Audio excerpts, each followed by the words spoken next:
Hey everyone, I'm Austin. I'm Kyrie. I'm Laurel. I'm Sarah. And I'm Zoe. Welcome back to Reforged. This month we are celebrating women in tabletop gaming. And we've got four, as you can see, different people around the table today. As you can hear. Yes. As you can hear, yeah. Not you could see. We're all beautiful. Oh yeah, so beautiful. And this is going to be the first episode of the XR-3 campaign, which is going to be a 4-episode series. We're going to be releasing these alongside our normal episodes. And so it's going to be some pretty interesting stuff. Quick content warning, we're not going to be editing out swears or anything in this, so you're in for the ride, but please listen, it's going to be awesome. Oh, I suppose this is an important time to note that instead of our usual gameplay, we are playing Chronicles of Darkness, not D&D. And so Chronicle of Darkness has various rules, which none of them we're going to go over. So if you would like to know more about Chronicles... So good luck, noobs. Right. Suck it. We only have 4 episodes, and we're going to get the most out of them. So if you want to know about Chronicles of Darkness, please go to their website, onyxpublishing.com, and buy it and look it up. So, but each character has a vice, and each character has a virtue. And so we at least should know those things as well as your names, I guess. Yes. So let's go around real quick and just kind of get to know your characters, or just a little bit of who you're playing so people can get to recognize your voice. But we're going to do some segmented movie-esque introductions of your characters in just a moment. Kyrie, let's start with you. I am playing Anya Douglas, I guess, who is a part-time bounty hunter, as in the type of person that goes to find people down in the dark places of the ballast. Anya's virtue is selfless courage. She's regularly courageous, but when she does it for somebody else, it's a cool thing. And her vice is violence. So, yay. Violence! Woo! Sounds like a party. Right. Fuck yeah. Like my kind of girl. There's nothing that can't be solved with violence. Exactly. That's what I thought. Laurel, let's go into your character. All right. My character's name is Daine. She is, I guess her work would just be with like community local government work. Her specific virtue is ambition, and it's a very like focused, hard driven. She goes 100% and kind of ambition. There's no job that is done quietly or small. It's always big and ambitious. And her vice is selfish. She's definitely got her eyes on the prize for herself. So it's interesting that your vice and Anya's virtue are very conflicting. This is gonna be good. That's true. I didn't think about that. Could be interesting for sure. I'm so excited for this. Sarah. My character is Valentine. She goes by Val. Do I have a government job? Am I given something that I do? Yes, all of you are given a government job, and so we can work it out, but it's usually something that you can do in like 30 minutes every day. Well, let me tell you, she's not happy about that job because she is an anarchist. Val is our Ron Swanson of like Yes, our group. absolutely. If possible, Val would like to be part of an anarchist group. Oh. Maybe they're all XR3s. Yeah. And they want to overthrow whatever government is out there. Maybe try to find it first. They're not like, this group is not well organized, I would say. No, they're anarchists. There is no order. Yeah, exactly. There is no order. It's like a group of 15 people who get together in a garage and are like, yeah, fuck the system. Screw the man. And then go home and have beers. Yeah, basically I just go to places and vandalize them. Nice. And I think I'm doing something to help the world. All right. I love how we talked about opposites, and like your Kyrie's is like courageous and nice, and mine's selfish, and then like I have like ambitions, governments, and you're like, no, fuck the government. Just moving right on down the line. We get along great. We definitely got this. Val's virtue is trusting. She's hesitant to trust people, but when she can, her guard resolves and she finds peace. It's hard for her to do, though. Her vice is to be cynical. She's quick to see the selfishness in people and judges others' actions. Distrustful of human sincerity and integrity. Do you think she's more forgiving towards the people she trusts? Yes. Yeah. But she trusts, like, her sisters. Aw. Even the one with the government job. Dun, dun, dun. You mean all of You're my in. I'm the in. You're the in. Shoot. We're going to break down this patriarchy, y'all. Yeah, Like, that's it's right. going to be serious. It's going to be great. My concept is reckless tomboy with rotten luck. She's cynical because her whole life she feels like she's had no luck. Oh. Oh man, That sucks. I'm sorry. Yep, I have a baseball bat and a handgun, but I don't like to use the handgun. There you go. That's Val. because that's what they would want you to do. No, actually, because I had a friend that got shot and died. So now I don't like handguns. Shoot, Do we know much about that? Val. I'm hoping this is Val and not Sarah. Sarah's got a dark past that she you just brought up guys. out of nowhere. We don't know where it came from, but like, There you go. That's Val. That's Val. that's really That's not awesome. Sarah. That's Val. See, there's a clarification. I'm Zoe, and my character's name is Z. Z-E-E. My virtue is completion. I need to, if I start a task, I need to finish it. I need to finish it. I guess that's like part of my vice is stubbornness. Whereas if I stop halfway on something, it's going to bug me for a very long time. Like, let's say something bad happens and I'm working on something, someone pulls me away. I will fight with all of my little might to get it back. So I got to finish stuff, but I'm very determined to do stuff. I build stuff. I'm the tinker of the group.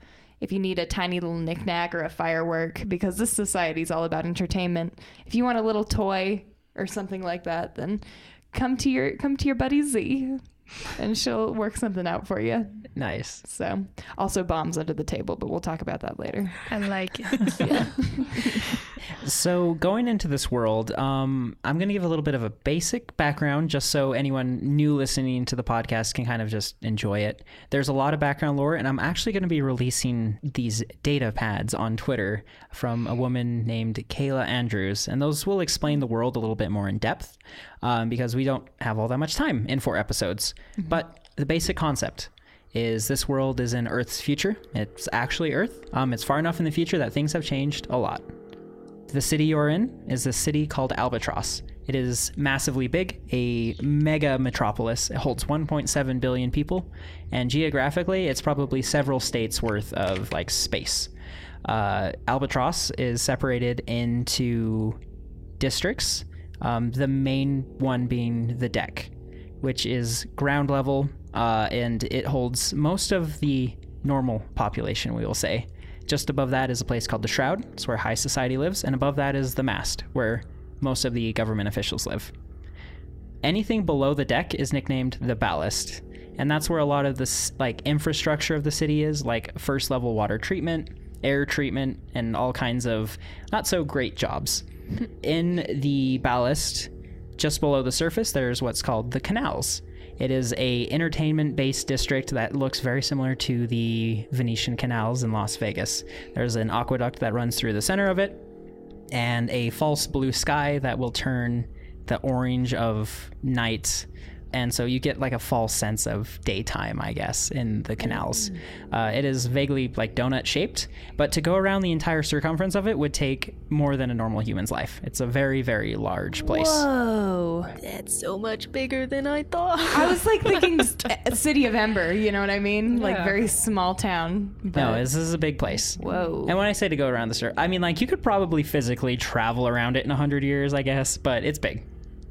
It would take you a long time. Whoa. So if that's a donut in the center of the ballast, outside of that is the mysterious place called Guild, which are these sparkling, glittering halls that have small plants that are maintained by monks. And we'll get more into the culture there. Below those levels are just this endless void called the Parameter, which are crisscrossing tunnels that are used for like transporting different air-based things like ammonia, or oxygen, or even liquid chemicals as well. There are these giant sheets of metal which are set up around those, and they're almost sort of artificial floating cities that are built in this maze of pipes. And at the very bottom is this place called Ammon. It's where the ammonia treatment centers are, and it is pretty much an icy field of death whenever those machines malfunction. The worst live down there, and often are criminals. But we are going to be starting in the canals. This city is obsessed with entertainment, and the canals are pretty much a focal point for that. An important thing to note in this is the whole concept of XR-3, which is a gene that was originally created to cure cancer. Those inflicted with it have never died of natural causes and won't perish due to disease, even though they still may carry it. XR-3 people, through various propaganda and biases, have been pushed downward into the ballast, and that's where they mostly live. And that's where we're going to be starting. But first, we're going to start in a scene of all of yours past.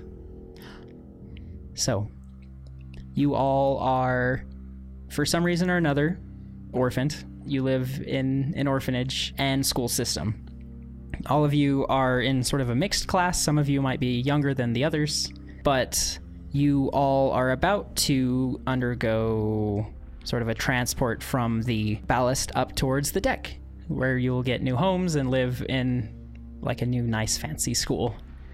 And you are all with your classmates, and you are all currently sitting waiting for some kind of special guest to arrive to talk to you before you load up on your bus and go wherever you're going.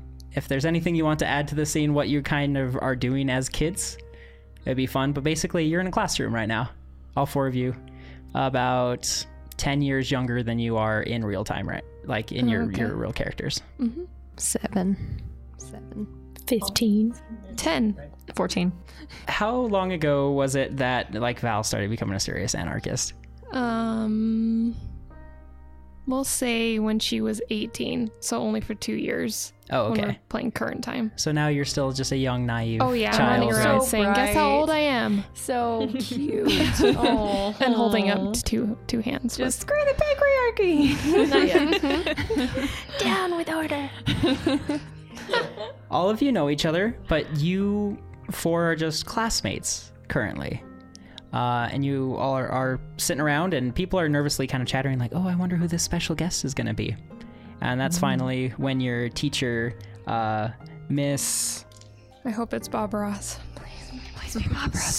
Cannon, Miss Ross, Yeah. Bobby Ross. I love Bobby. Ross. I love Bobby Ross. She's such a cool teacher. She's a very soothing aura about her. Yeah. You know, you just feel relaxed. Right, no, she's very, very relaxed. Bet she does drugs. Do you say that? Yeah. I bet she does. That was on her drugs. short list. Buy good weed. So Miss Ross opens the door, and in steps a man and a woman, and then beside them also clinks like the heavy footsteps of obviously some kind of robotic human. Whoa, I'm very intrigued. First off, the man is he's got a typical pantsuit, short cut black hair, seems pretty normal, boring almost. The woman is in sort of a pantsuit as well, but the interesting thing is her eyes around the iris have this weird sparkly look to them, and depending on the angle you look at her from, they change color. That's cool. She's probably on drugs too. Well, Her eyes are like hollow. Is she really also a robot? So you are all pretty young and you might not know it, but there are certain people in high society that have these rainbow colored eyes. And I'm trying to decide if any of you might know about it currently. Probably not Z, probably not Val, maybe Dana, maybe, because you kind of have that ambition to get up in higher Dana society, set right? her eyes on the top of the tower. And Plus, you're so- older too. Yeah, 14. So yeah, she would be. You're so maybe. old. Jeez. I know, right? At least I'm taller than you. Shut up.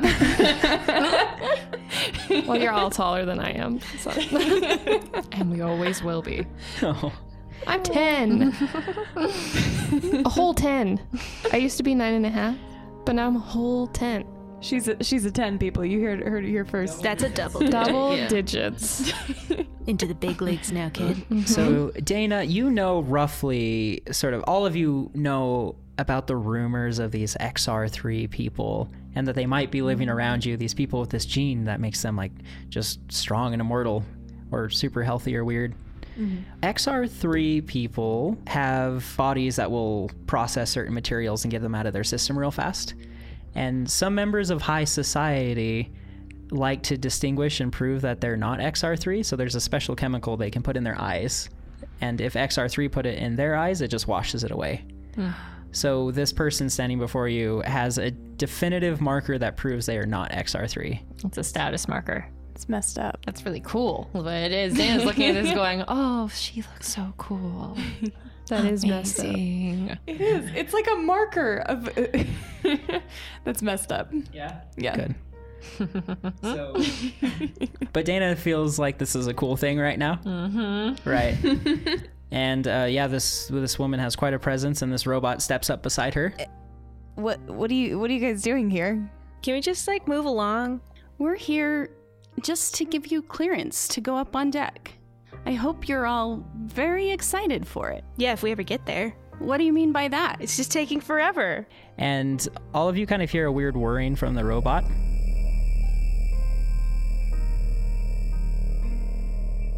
And this woman says, All right, I think you're ready to go now.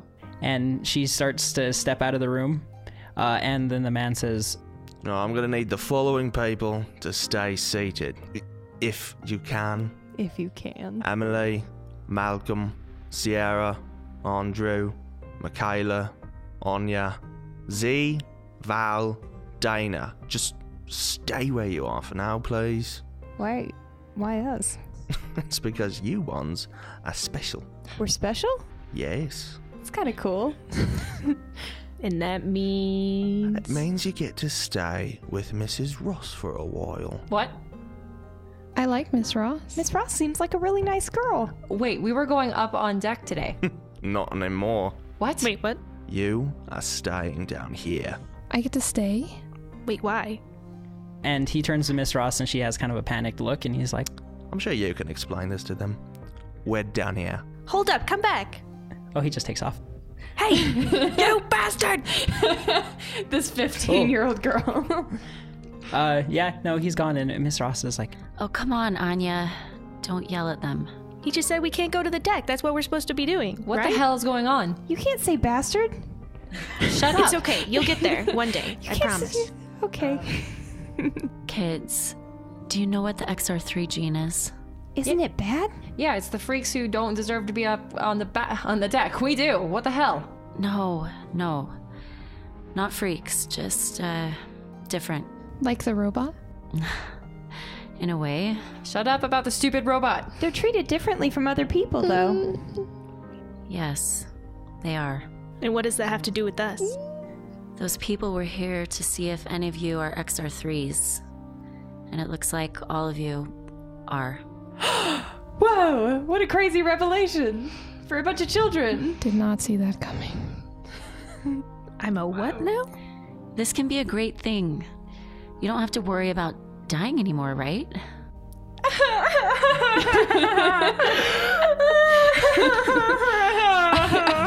I guess we all just look over at Dana. It's like ugly tears, like absolute sobbing. The tears of someone who will never have rainbow eyes. It's half of that and just half of like, this was the day to go somewhere new, somewhere different, like better. Oh. And so it's like crushed. Yeah. Is what's just happened. It's great. It's cool, guys. It's fine. I guess I'm still stuck on the special part. I'm like, that's kind of cool that we're special. Anya's just like staring at the ground like, I don't really know what's going on. And I don't know if I can process it, so I'm just gonna shut up. I like that nothing's going to change. I'm 10, you guys. I get to go home. I like Miss Ross. I miss the robot, but that mean Dana lady told me I couldn't be with the robot and to let the robot go. The robot was super sick. Dana was just really crushed right now. I apologize for her at words. I do feel a little bit better that you're crying. So Dana is distraught, and Z is just kind of like, oh, this is cool. I'm a special person. This is kind of fun. I'm 7. Yeah, and Val seems yeah. cool that you get to stay around, and Anya is just kind of like, what? What? Like, what does this mean? Probably the most mature response. What? So the rest of the day is kind of odd. You're left with just your small class, and Miss Ross tries to give a lecture. If there's anything you want to talk about before the day is over, I'm here to talk. I'm gonna walk over and tug on her arm a little bit, and I'm gonna be like, so what exactly does XR-3 mean?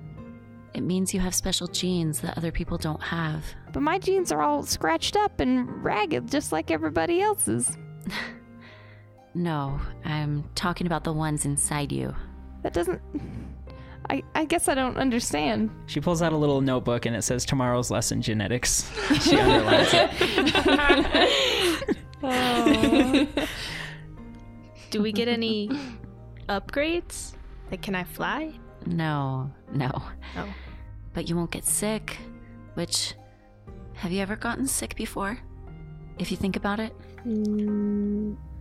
I Some stubbed people my are toe just once. really healthy, okay? It doesn't mean that we have to stay down here. Is Daine in denial? She's going through all the stages. All the stages. Grief, denial, what's after that one? Bargaining? Some depression at some point. You give me your There's gonna be a humanity. crash. And let's see. I think we can start out with some roll, because I would like to. Oh. Let's do composure and empathy. All right. Go for it. I got a 9 and a 7, so I was so close. Well, you got one success, right? Yeah. I've got 1 success. Nice. I got 2 successes. Whoa. Damn. Oh, 2. What? Noise! What? Oh my god. Okay, first rolls, you guys are killing it. 3 successes. Which isn't normally a happy thing, because all of you know now that, like, and even though she's trying to hide it, like, Miss Ross stands further from you than she normally does and doesn't touch you the entire day. She's trying to be super sweet, and she is very sweet and very compassionate, but like Bless you, Bobby Ross. Bobby. but her body language is, even despite herself, she's having a hard time, like, trying to regard you the same she did perhaps 30 minutes ago. So when I tug her on her arm, does she pull away? A little bit. Oh, Bobby. But I mean, not really. Like, that's maybe when you notice. Like, it's kind of like a flinch, and then she kind of, yeah. Oh, man. She's spooked about this whole situation. Okay. So literally all the other kids that are down here with us are also special? In this room? Yeah, or is it just us 4? No, there's a handful. There's probably about 10 of you, maybe, out of Okay. your class of like 100. Gotcha. Is there anyone else, like, my age? Oh, yes. I'm sure there's a handful of them. I'm gonna go play with those guys. Okay. Yeah. I guess I'll raise my question. Raise my hand. Okay, sure. Just be like, so, is there any chance we'll ever get up top? To be completely honest with you, probably not. But we live forever? That seems to be the case. No one with the XR-3 gene has ever died before. At least, not due to natural causes.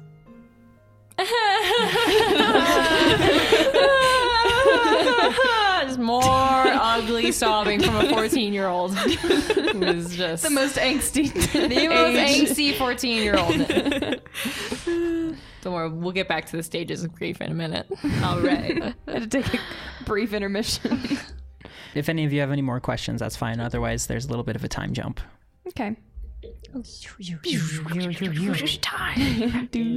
Puberty.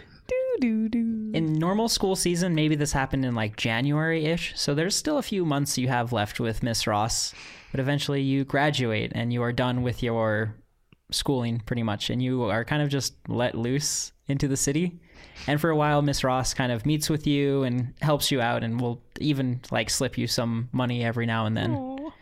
But pretty quickly after that, you are given government jobs. Like you go down to this community center and assigned things to do. And every couple years you can go back and get reassigned new jobs, but you get paid very, very small amount for that. It's enough usually to find a place to live or rent somewhere to live, but not much more than that. You can also go to this community center to get rations. So no one starves in Albatross. Like everyone is given a chance to eat and live, though the rations you get from this place are pretty awful. They're probably just like these great, like brown bars made of just like cricket meal or something. Made out of like congealed mushroom yummy. soup. Protein. Has anyone else seen Snowpiercer? Because I'm having a real big Snowpiercer vibe. Grind all the bugs. Oh, yummy. During this period of time, I'm sure you walk past cafes and are really sad that you can't go in there and get like that beautiful croissant or whatever they have on the window. Oh man. Croissant. I want that mocha frappa cappuccino. How do you think you would handle, would you try to stick together mostly through this like interim period of like what's going on with my life? I'm branching out. I mean, we don't really know each other, right? We were told all this at the same time. Yeah. I'm out. Oh, we haven't been like all adopted yet? Mm-mm. There's a period of time where you're kind of left on your own. The Douglases do not know we even exist. Dun, dun, dun. Yeah. And I'm sure plenty of you, like, it's not super uncommon to just sleep on the street for some people.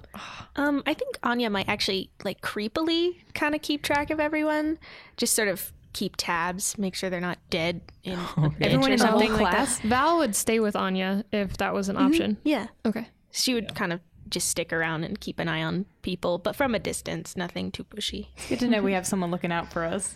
This horrifying bounty hunter woman. I'm like 15 right now. Yeah, 16 or something. Yeah. fair. Just hitting the parkour scene. Oh yeah, that's what I do Oh, in my yeah, that's downtime. for Just sure. run up walls. Dana's like, she kind of has something that puts it herself off. Like a lot of people don't really like relaxing around her. She makes it so like people kind of think, oh yeah, Dana's nice whenever they actually think about her. But like normally people don't really like to be around her. And so like she keeps tabs on people as far as like, oh yeah, there's that person. I haven't talked to them today. Let me do that. Get that check off the list. Kind of like really methodical about like how she interacts with people. Yeah. And so really also really secluded because of that. And so that's how she does it with her time. Right. Wow, okay. I've probably gotten a lot of pity from the surrounding town because I'm just this little girl like trying to fix people's shit. And they show me how to do it, and I think that's probably how I learned how to tinker around. Because you go from house to house and I knock on the door and I'm like, hey, can I fix your stuff? And then they'll be like, sure. Give me like a piece of bread. and then I get good at it eventually. To go into that a little bit, so the canals is basically like floor to ceiling, like different storefronts. And there's these creepy little alleys that sometimes go between them. And in those alleys, there's usually where you'll find like houses, right? Like doors leading into just little cubbies where people can live. Some are a lot nicer than others. And I'm sure some people hired Z to like sneak into small places to fix things because you're just tiny. Yes. So, and like sometimes they'll be like, yes, I need you to go clean out the mold sort of back in this area before Happily. Show me the bread first. Needless to say, your lives thus far haven't been super great once you left school. Right. And then when you guys kind of one by one got back to the community center to try to get a new job or get your payment or your rations, you've received letters from some nice man named William Douglas. William. Aw. And he has said, if you are willing, you may live at my house with every... Which... Sarah gave me a really weird look. I guess I didn't think that. But No. this... What a funny look that she just made everybody. It was a very good look. Sorry, Bill. You guys are really missing out on this look. Yeah, sorry, Bill. I'm not going to come live at your house. You know, pretty official letters of like writ adoption kind of forms, stuff like that. Like you're free to live here. Right, yeah, you're free to live here. It comes with an adoption form, and it also says that, like, I've known you from the school. Oh, P.S. Screw the patriarchy. Yes. Have we ever heard of this William Douglas person? Probably not. Maybe you heard about, like, Miss Ross talked about him once. Okay. So probably not a pedophile if Miss Ross was okay with it. Like in his references, he has Bobby References? Ross. Bobby Ross. She can vouch for me. Probably not. No, I think it's probably okay. Is this the sort of thing that happens? Sometimes. Do kids that have graduated from this program and are trying to make it on their own get adoption letters in the mail? I don't think you've ever heard anything like that before. Alarm systems going off. Alarms going off. But you're hanging out with Anya, right? Yeah. Yeah. What's Anya's choice? She would do it for Val if it was like something to provide for somebody else, but since Val's freaking out, she's like, well, maybe not. Just backs down. Yeah. I'm going for it. I mean, I see this and I'm like, ooh, cool. New family. I'm on I board. might go visit him though, just to like check him out or start stalking him creepily. Try and find him and stalk him. We'll just kind of go through it quickly. This is sort of all of your experiences, but you get to the house and you knock and a woman answers the door. And she's this really friendly woman and introduces herself as Andrea. She's William's wife. And he is usually in like the parlor room of their house, which is probably the largest living space you've ever seen down here. It would be the equivalent of like a small apartment, I guess, in our modern society. Probably like 1,000 square feet. But he seems to be always stuck to a wheelchair. So he never really leaves the house, and you're not quite sure how they got him or his wheelchair through the tiny, tiny door that led into this place. He doesn't leave, really. I'm going to jack his wheelchair up. It's going to be great. Jack it up in a good way. Yeah, that was not I'm going to stick a wrench in his wheel. I'm like, wow, all right. Pimp my wheelchair. All right. My wheelchair. So, but he explains that he feels really bad for like what happened to all these school kids, and he's glad he's tracked you four down and has the resources to keep you fed and you can live here. And he asks maybe you can help with his government job from time to time. What's his government job? Oh, he has to monitor certain water treatment valves. Is this all that's in it for you? I'm just old. Probably not going to live much longer. I want to do some good for the world before I croak. You're not afraid of us? Absolutely not. The XR-3 are totally fine with me. Insight. That's not quite the right word. Is he? Are you XR-3? No. Do I look like I am? Oh wait, Prob's not because he's dying. Prob's not dying of old age. No, maybe not. All right. Sarah, if you do want to do some kind of special insight, we can put that together. Okay, let's see. Let's figure this out. CFD number 1. CFD. Chronicles of Darkness, yo. So do you think you would ask this, like, are you trying just to perceive how he is, or would you ask a few questions, like leading questions that might get information? I just don't trust him to say who. I don't know if I believe who he is really who he is. I see. Like, what is his ulterior motive for having 4 people who generally would not be liked to have come live in his house for the generosity of his own heart? Let's have you roll perhaps a wits and socialize. While you're rolling, how old are we at this point when he adopts us? You're probably like a year after you figured out your XR-3. Okay. Oh, okay. So like 15, 16. And Oh, I'm then, only like 11. I'm 8 whole 8 years. and 11.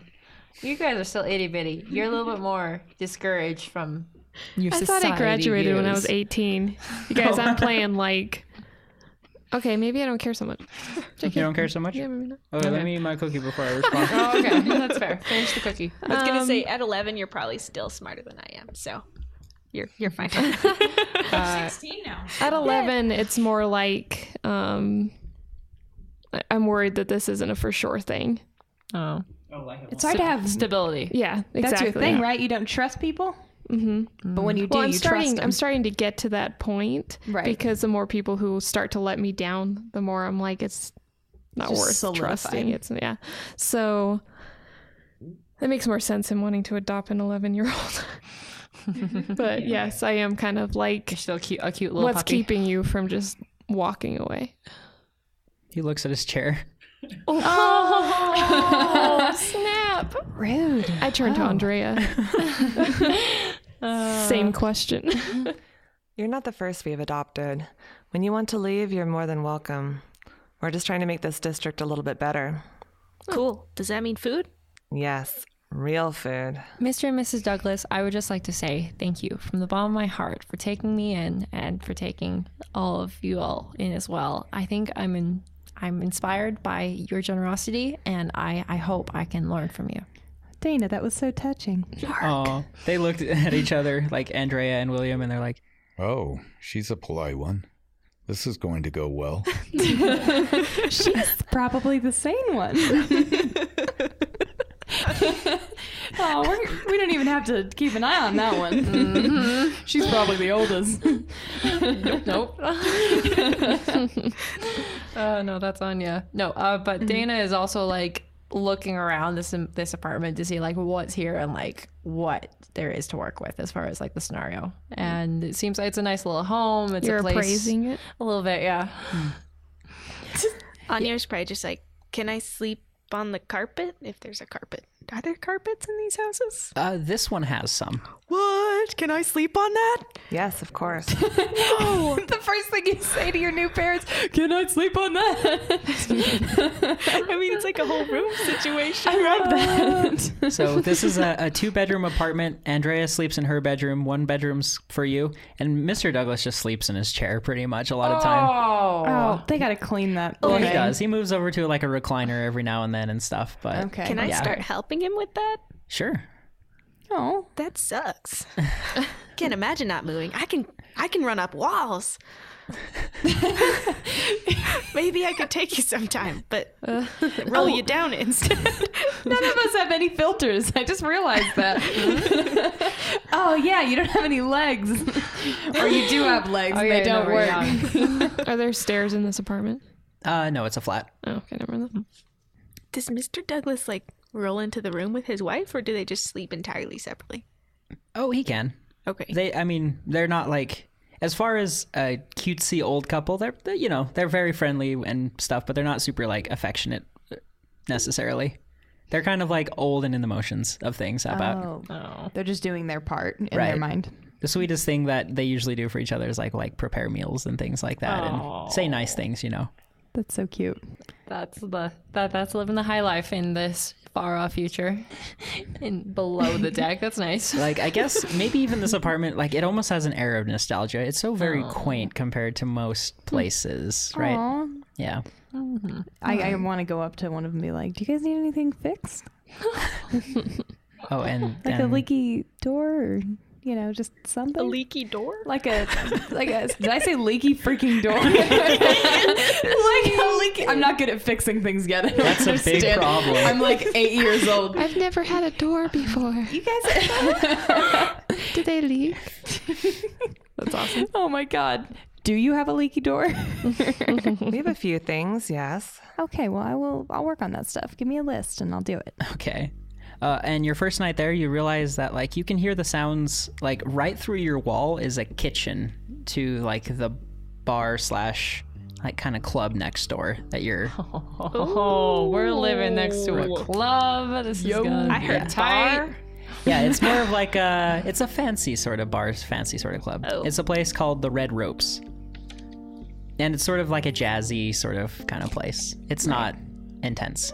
Mostly it's a place for people like after they've done their work and they don't have anything else to do, they buy a drink and just kind of sit there and spend their day there. So Cool. And now we'll get into some of your like character sort of like movie introduction sort of things, which will be sort of the daily life of your character in present day, I guess, or whatever. Okay. Who feels encouraged to go first? I can go first. Yeah? For a quick clarification, what does Mr. Douglas do that he needs help with? Moving or turning he's water doing- valves? Yeah, he Oh, checks on the water valves, doesn't he? Right. There's a section pretty close to your home where he has to walk down and check for like rust and make sure that there's no one like sleeping in the machines or the equipment or anything like that. You got it. Wow, this is a very subpar job there. Right. It's nice. Yeah. It's not Lowbrow. and it takes you like maybe 45 minutes and you can kind of even combine it with your job and it makes it easier. Gotcha. So we were talking a bit before and Anya pretty much takes Mr. Douglas's job most of the time. Unless any of you want it, but you can fight her for it. I mean, Just we kidding. could like alternate days or something. That one's Right. all you, babe. Dana's good. I'd love If to. if you need any help with anything, Of course. yeah, Come along. I will. Yeah. If something is really broken, I will fix it. Fantastic. It will be fixed. It will Shall be done. It shall be done. Your will is my command. So you wake up in the beginning of the morning. What's the first thing you would do in the daytime, do you think? Probably work out in my room. Do a couple Sick. body weight exercises. Yeah. Go for a jog around the canal. See my favorite places. Probably go and do my dad's job because whatever. But yeah. Okay. Then go do my other job, which is lifting things. That's why I work out. Nice. Right. Your other She works job out, yo. is you actually have to go underneath the city and you have to travel a fair distance. Like it takes a while just to kind of walk there. So maybe that's where you get your daily run in sometimes. And you've probably even passed underneath the District of Guild. Like, it feels like it's a long way. Whoa. And then you get to this big rectangular room that has these 4 huge, like, Olympic swimming pool-sized vats. And your job is to make sure that if one is empty, then the pipes are disconnected so it can start filling up again, basically. It's a lot of heavy lifting. You have to move some of those like Nautilus sort of like airlock, big old, what do you call those? Radial steering wheel looking locks. Yeah. Whatever those are called. So, and That's usually awesome. When you switch those, you can hear some kind of like weird hissing out in the distance and you're not sure what's going on or where this water goes. I don't wonder too much about it though. Just like, that's a thing. Did my job. So after your daily jobs, what would you do with most of your day, do you think? So I'd probably go practice some parkour, run around, do some crazy stuff. But what I do in my off time is try to find people because a lot of them disappear randomly in the deep dark do they disappear in a mon and parameter? They can. Like, usually people stick to the district they're familiar with. So usually if one person will travel to another district, chances are that's for a weird reason and they're going to disappear. Yeah. So if I'm not actively looking for one of those people disappearing, I go and find somebody who needs somebody found. So a lot of talking to people, asking around, Okay. and then just wandering through the levels. So in your current day, you are, let's say you're in the district kind of pretty close to the Douglas family house, which is usually your normal haunt. You're one of the only people that will go looking for other people. Like, it's sort of a brave thing to do in a way, and not a lot of people will even do it. It's kind of reckless, and the city is so big that unless if you have a super good lead, it's impossible. Like, you're not going to stumble across someone, right? Gotcha. Well, most of the time, I take my trusty dog. She's quite old now, but her name is Persephone. She's adorable. Like 90 pounds of mutt weight. That's a big dog. A super mutt. Yes.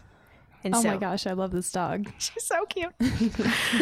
What kind of dog is it? Just a mutt. Just a mutt? I had a like hound, mastiff, German shepherd mix, maybe. Good dog. It's It's a a good dog. monstrous mutt is Yes. what that's going to be. Almost as strong as you are. Like, Oh We're a my team. gosh. Did you have Persephone as from a puppy, or maybe you found her on one of your journeys through the city? I found her when she was older, so it was more like an older dog rescue. And she was pretty chill. She's always been pretty chill, but I started training her to be a little bit more active and potentially vicious, but I haven't had to use her to kill anybody, so.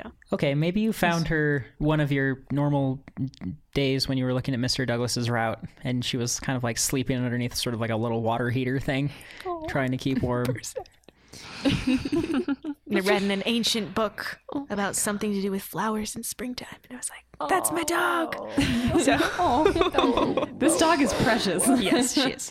Puppies. So, you know, if you kind of hang around this district of the city, especially like the Red Ropes, people will come to you if they have an issue. Yes. But you're more than welcome to wander about the city also on this particular day. Maybe there's just something for some reason you want to just wander around. What would you do today, do you think? Today, well, Mr. Douglas needs a new pillow for the back of his wheelchair because he doesn't have one, or it's really like flat because he sits in it all the time. So I'm going to go buy him a pillow It's a little bit for his compressed. wheelchair. Yeah. The pillow He needs and a new his one. spine. So me and Persephone are probably going to go find a pillow for now. Yeah. But I'm going to keep my ears open. I might want to find a new person. I haven't looked for a person in a while, so. Okay. You walk down kind of a district of the city you don't normally go down. Like, it's kind of, they're grouped together, so there's like a shopping district, or like kind of like where you get a lot of concerts, or there's bars and things. So you kind of walk where you will buy sort of home stuff, which are usually pretty expensive in this kind of day and age. I don't know, what would the store be called? Like Bed, Bath, and Way Beyond or something. Like,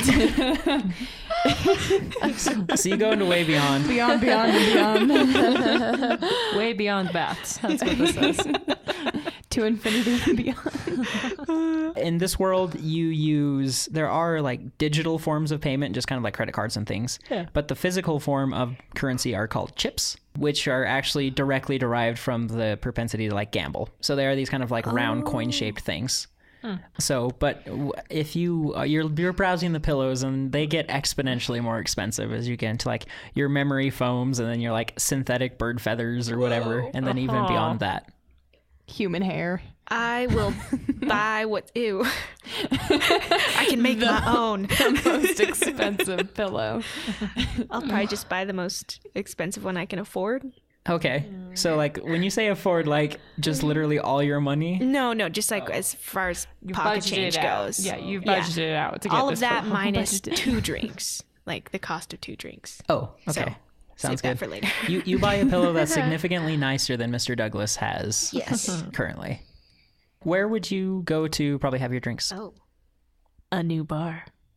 Not the one right next Just door. checking to your them home. off the list. I know, I am. I didn't intend to, but How many bars are? I mean, I guess it's all about entertainment, right? So there Yeah. would probably be a lot of pubs and That bars. bar or that bar or I that think a bar. really weird one that's kind of weird looking, like not a regular bar, but I'm assuming there's all sorts of bars around. So whichever one looks very strange, some kind of Japanese cat bar. That's yeah, with like With like weird a purple train hippo whistles. mascot, like just Yeah. something like absurd. And when you walk in, you have to put on a mask or something like that. It's just a really weird experiential bar. So I'll probably go there. Dude. Nice. I guess entertainment gets more and more abstract when there's Yeah. nothing else to do. It does, Lots yeah. of ecstatic dancing going on in the background there. Yeah, you have to like choose a mask and then choose it's kind of like a furry bar. Oh my gosh. You have to like choose your animal persona to go in there and order a drink. It's Fursona. I'm so sorry. I'm so sorry. Leave Persephone outside. Yes. Oh yeah. No, she can. I'll send her back home. She'll just find her way home. She knows the way. Go home, She's Bill. out. She's like, I see a giant dog. I'm gone. All right. so that's you, where I am. you walk into this place and it's called something probably like the Masquerade or something. Oh. The masquerade. Oh no! Wow, That's horrible. Z cut that went there. post. Z went there. You have a selection of different weird neon animal masks that you can put on. What sort of personifies Anya? A mastiff. A mastiff? Yes. You just pick a big dog mask. Austin, she's stacked. She's got the dog to go with the muscles here. Right. All right. Oh. So yeah, you walk down into this like bizarre place that has this like really synthetic odd music going on and lights are flashing in all these kind of crazy ways, and you had to take a long time to find out like actually where you buy a drink, but you eventually get up there. I might spend a lot of the time like peeking out from under my mask, like trying not to have it on my face because it's kind of a hindrance. So. All right, and you're going to try to like hunt out a contact or something. Yes. Okay. What this mask? Right, in a bar where you can't see each other, what would you go up to say, or what would you look for? Barky, I barky, would bark, bark. just sit next to anybody who was getting a drink and be like, "Yo, do you lose anybody that I can find? Have you lost anybody? What you looking for? Hey, Because I bet I can find it. Oh no. All right, so it kind of takes you. Some people like are not believing you, or some people just don't genuinely know, and you kind of eventually get like a chain of people where they're like, yeah, maybe Mark's son or whatever, like he's been gone like 25 years, you could find him, I guess. Okay, did. Mark's son." Oh, he did, Mark. he he did. did. Roll me a Mark. presence plus socialize. And that is 3 fails. You're looking around and like you get, I guess you could accept like a vague sort of gig, but like there's pretty much just no leads here.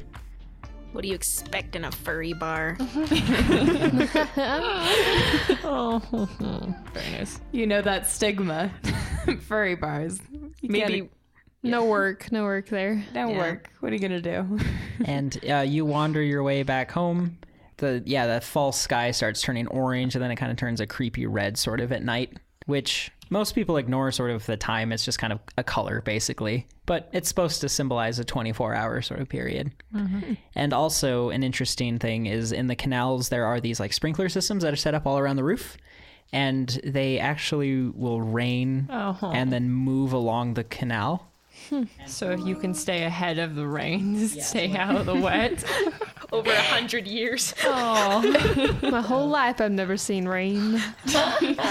You guys usually will get it, like it will rain probably every couple hours, like a wash will come by, and it keeps the streets fairly clean, and then the extra water runs off into this like dirty weird aqueduct.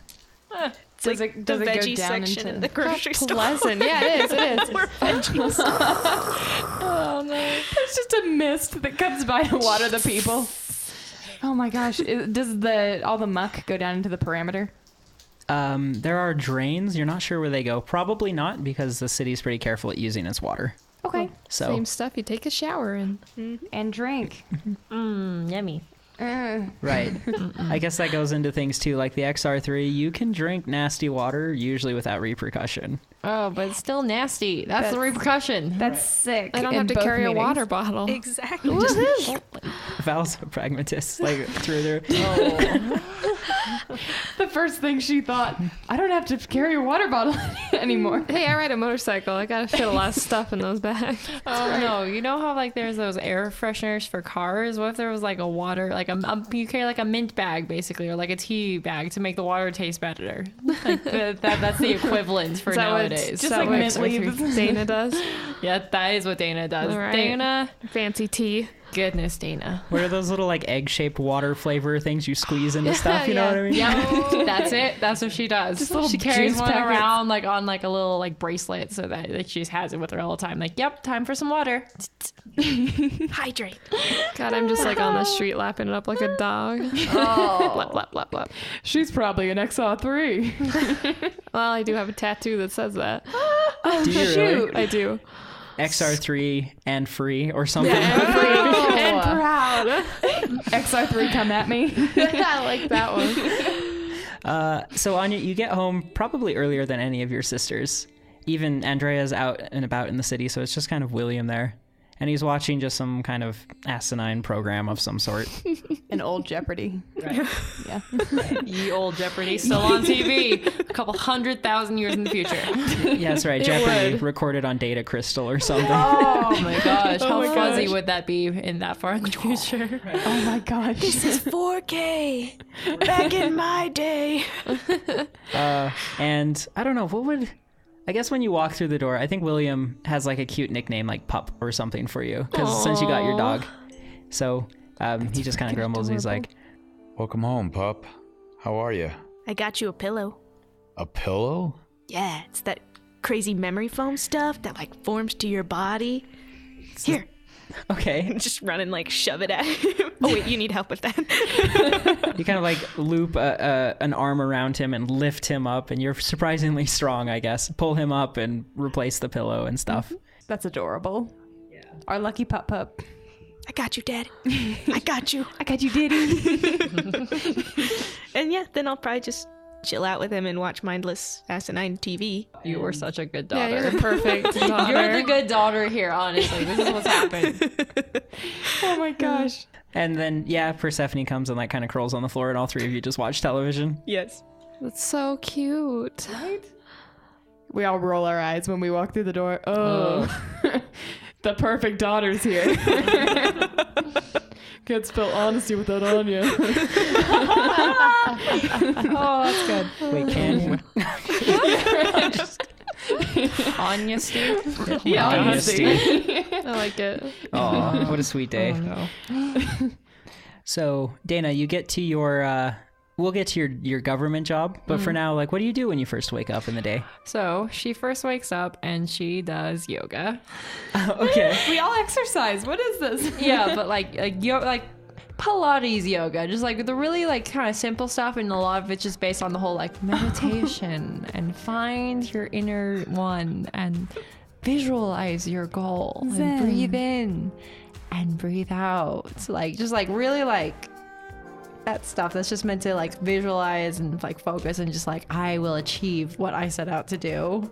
You like stand in front of the mirror and be like, you are brave, you are successful, you know, those sort of She things. does the Wonder Woman pose, like I will achieve everything I set out to do today. Basically, like my goals are in my hands, like all of that stuff. Is I there. am my own hero. I am my own hero. Yeah. Do you dress for success? Oh, for sure. Just like very like government like whatever government like style clothing that is like on TV in like replicate on like the deck and like or like the shroud or anything that like I might have seen anytime. I try to imitate that as much as possible. Oh, okay. Dress for the job you want. I was imagining like Not the job you have. Yeah. Anya probably walks past you in the bathroom just like laughing.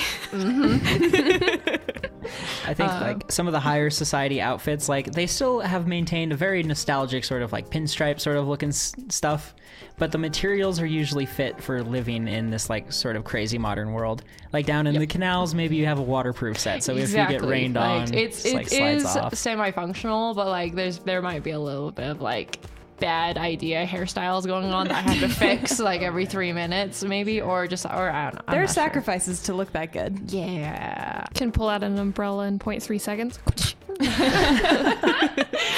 Oh wait. Oh, yeah, definitely good. Okay. Oh wait, I think I did take the quick draw ability. Yeah. Oh my gosh. Quick draw that That's umbrella. spectacular. Yeah. That might Before be a single exactly what drop. it is. Before a single drop. I feel it coming Well, you before I can see hear it. that thunder, that fake Yeah. thunder that they. You got to be able to feel the humidity as for well as sure. it comes towards you. Because You just this tapped is- on a timer. You're like, You can hear it. Yeah. you know Basically. exactly when it's coming, Yeah, depending it's- on what place you're yeah, at. I've got like the little like watch bracelet with the little water taster, and then my little timer telling me when the water's going. All right. I'm sure you guys that's have cute. like an app for it or something, right? yeah. There's an Water's app for coming in that. 35 There's seconds. still an app for that. That's good. Oh yeah, do we have phones? Yeah. What? They're kind of more expensive things, of course. So most people forgo them. But We all like share a phone. Yeah. You guys can have it. Oh. What? Someone didn't find a phone that was like We don't cracked to share it. hell. I but could we make fixed us it. I get a it phone. Monday. I get it Tuesday. Yeah. Oh. one of the easiest ways to contact people is sort of kind of like a modified version of like email. Like basically there's, if you go to like an internet cafe or something, that's usually, if somebody's trying to get a contact of you, they'll send you something via that. So, Okay. so, but phones are a thing too, but most people don't have them, especially in the ballast. But if that's what you want your money towards, then you probably, I'm sure, I mean, Dana's probably bought a lot of clothes. Like that seems to be where. Yes. Oh, yes. All of our rooms, guys, this house has got to be so messy. There are 2 rooms. Well, there's 2 bedrooms and like a parlor and a kitchen. They're Yeah. very compartmentalized. Like, who's this is sharing my what? side of the room, okay? You get that corner, I get this corner. This is my corner. I definitely of the share a room. room with Dana. Oh, yes.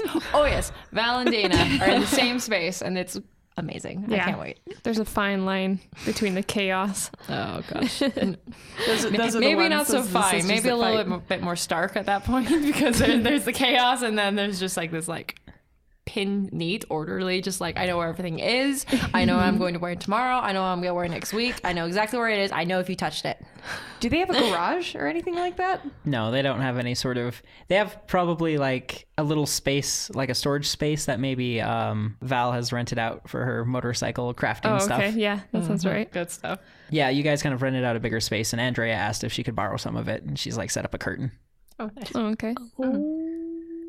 Dana, you go to your government job, which, so in the canals, it's a significant walk. So maybe, I don't know, maybe you get a ride from Val at some point on, no, the motorcycle's not done yet, huh? It's done. I just have to paint it and make it look kick-ass. Oh, okay. So you're just constantly just upgrading it. Yeah, pretty much. That's sick. That's awesome. Nice, nice. This is my baby. Maybe you take some sort of public transport, but you get to a section of the canals called the causeway. And it's actually literally like a set of elevators or escalators that lead upwards. And it kind of looks like a subway platform, but this is how you get to the deck. Okay. And you have found yourself a job there, and you're part of the screening people that will like let people in or out. You scan passports. Nice. All right. That's ironic. So if they have a passport, they can automatically go. They automatically go. If they don't, there's like a little side room they have to put you in and kind of interview you. And usually there's somebody there to scan for XR-3. So I'm not allowed to be in the room when that happens, or it prints out individually like who is an XR3 or not, so it doesn't Right. matter if I'm there. They Yeah. they already know. right. So it's up to you, I guess. I think right now I imagine you as one of the passport takers. Yep. Okay. That's good. Passport taker, and then just like.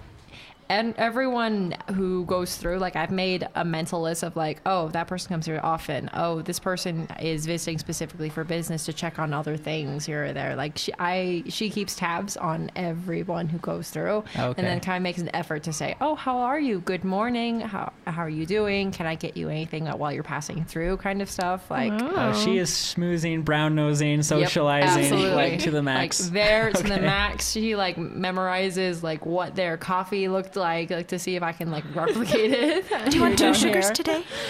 Seriously, like just any kind of like I love attempt your to be. rainbow eyes. Oh my god, yeah.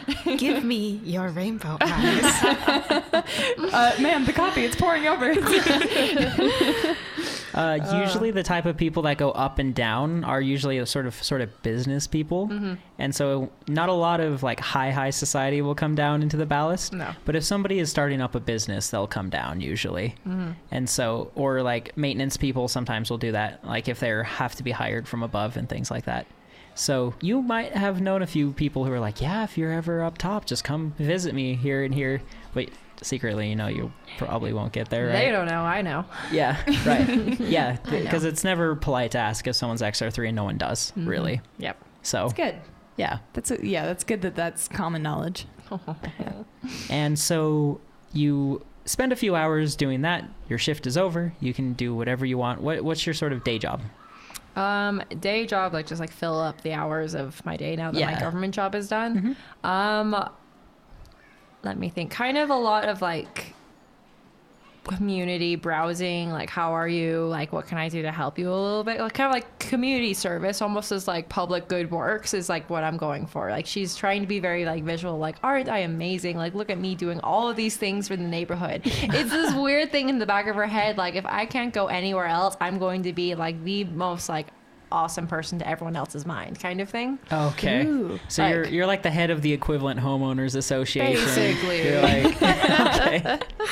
Oh, your sign looks a little crooked. Like, here, let's get this team of people to help you fix it, make Okay. it look a little nicer. Oh, this stand needs this. Like, it's Wow. like a little bit off. And then spends any and every second of her time like reading lots of just like academic or like scientific journals. Oh, okay. Boosting that college application. You really just want to get up in the world, don't you? Wants to get out, wants to get up, and cannot do it. She is so fucking angry about that. It's great. Oh my gosh. That's great. I did want to ask, is there like any kind of plant life down here like at all, or how does that work? So it doesn't naturally grow. It's very contained because they don't need that, right? Right. Besides like hydroponic systems that are used to clean the water, there are like storefronts you can plant little things, or like sometimes in people's homes they'll grow certain things if they want to like eat tomatoes, right? Okay. They'll have to grow them. So like kind of having plants is definitely like a luxury as far as like to just have a plant. It would be a luxury. Right. And it would be something absolutely stupid in which something we It's do not indulgent, need. so you It's would do it. absolutely indulgent. Okay. That was what I was going for. So I think she has a bonsai tree. What? Okay. Like seriously, like, the most indulgent thing that she spent like 5 years of her life saving money to buy this thing, and then now just has it that she takes care of, and it's just like, this is mine. Does it have And a I will name? Not right now. Maybe okay. it might. Not only is this a bonsai tree, but this is a bonsai tree that was cut from one of like the trees that were in like the shroud. Wow. Like you Yep. have the son of like a very, very famous tree. Yep. Whoa. That's it. Its And- name's Hopes and Dreams. Oh my god. Don't kill that dumb tree. Oh. Yeah, you water it so precise. You have a timer set for it. All those I have a things. timer. I like gently shape it and just like do like careful pruning. It's like that, like she does yoga and then like Pilates, and then this is her meditation. It's just like, yes, this is I'm going to reach the shroud. I'm touching the shroud right now. She has a very clear goal, I think. I love that. That's good. Pet. Anything to get her ahead. Yeah. Basically. No, yeah, you know how you're like pet when you pet the rabbit, like the cat or the rabbit in your hand, like she just holds the tree. But don't touch it. It may like inhibit growth. Don't breathe on it. No, yes, because extra carbon. Okay. Let's see here. What else? I think it would be interesting. Let's take a quick step back, and you're like doing passports and stuff, and you meet a woman who's very frantic, and like at first when you ask for her passport, she's digging around in her bags and can't find it. And she's freaking out, and you're starting to maybe get impatient. I don't know how quickly you get impatient. Patient. Like she's very patient. She's like, oh, like let me help you. Like I'm the most awesome person to deal with your problem right now. I have you under my control. We got this. Okay. We're in this together. the very like big upfront, like the manager of community of like public service or of their like retail service, their workout job. Like, I can help you, and I'm very patient to help you as much as I can. Okay. Let's see here. She's a very frantic person and trying to get home very quickly, and so I think you're trying to like make a rapport with her, right? Mm-hmm. So I think let's have you roll for me a presence and a empathy roll for dealing with what this woman is going through and kind of making a good impression. This girl's empathy. Oh, I want to see how well. well. Be fun. Is it just one? You just can one. do it. She doesn't have any empathy, guys. Everything is just like to her own gain. This is gonna be so great. I'm rolling 1 dice just in case that wasn't very clear. Oh, 7. Oh, It no. looked like a 1 when I rolled So it. It looks like a 1. That's from pretty my good though. That was very perspective, close. But yeah. She was almost effective. Almost effective. So she's losing her patience. You're also always welcome to spend willpower points. I think I would. What? Sure, so if you spend a point of willpower, you get 3 additional dice you I get to get roll. 3 additional dice with 1 willpower. Yep, willpower are meant to be like, I'm doing this. I'm doing this. This is my first willpower of this campaign. Yep. Session. There you go, guys. I'm gonna go big. Get it. Yeah, that's a 9, and a 10. Of course. 9, 9, 10. 3 successes, motherfuckers. Holy hell. Well used Dude, willpower. Daine just dropped the fucking bomb on this bitch. So- I found it and it's behind your ear. So Daine like is like, you're just going through your routine with this woman and you're like, oh, this isn't going to be enough. So you like pull out like full stop customer service to the maximum. And you seem I'm pulling to up get the through. security with her. cameras. I'm asking like the other security guards, like, "Hey, you saw her walking through a couple hours ago, right? Oh, okay. So she was going this way. Oh, okay. But then did you see this? Sure. I don't know what the hell else I'm That's doing, sick. but like That's I awesome. am on top of this shit. And you kind of get through things and you found out that like she has left her passport like in a coffee shop a little down the ways, like her bag. So you return the bag and this woman is so grateful and she wants to remember you.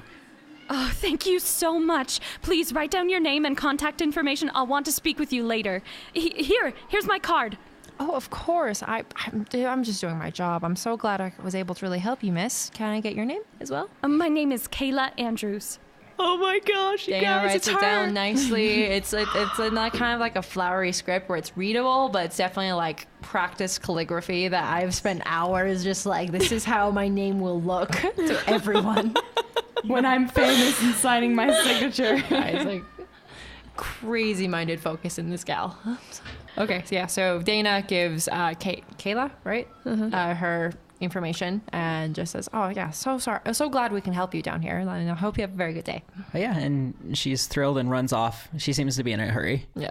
And so that's when you go back down and do your community service, kind of straighten out signs.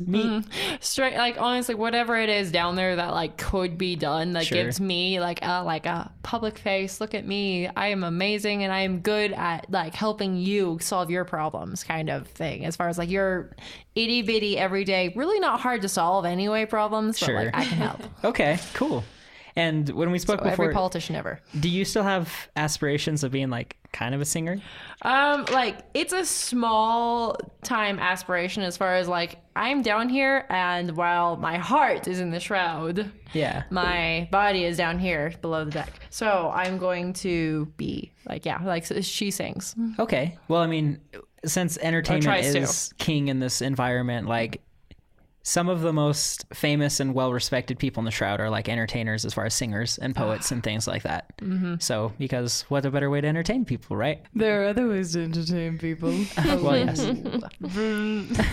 Like You're just 8. showing up and giving them a good old back massage. Everyone needs some help. I've Give fixed a him lot the of good old places. high five. Give him a good old... Anyway.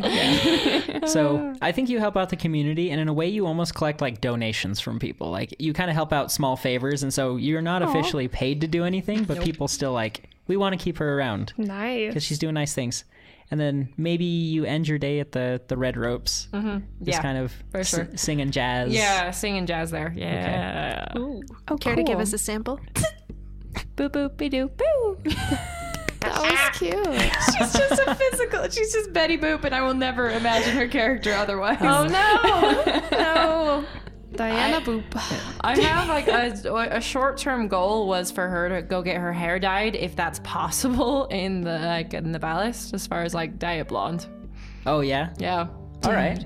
Maybe like that day you've seen like some very successful people who had that blonde hair, and you're like, Yeah. oh yes, this is now today's I've been fashion. seeing it a while. It's been coming. Like the rainbow eyes are something I can't get, but blonde hair, I can get that. Okay. That's sick. That's So, cool. so maybe instead of singing tonight, you decide to go get your hair dyed. Yeah. Okay. So you run off and do that, and maybe you're one of the later, like the sisters that come home the latest. Yeah, probably. So maybe everyone will be surprised when you come home with blonde hair. Unless if you change so often, they're like, it's the new style of the day.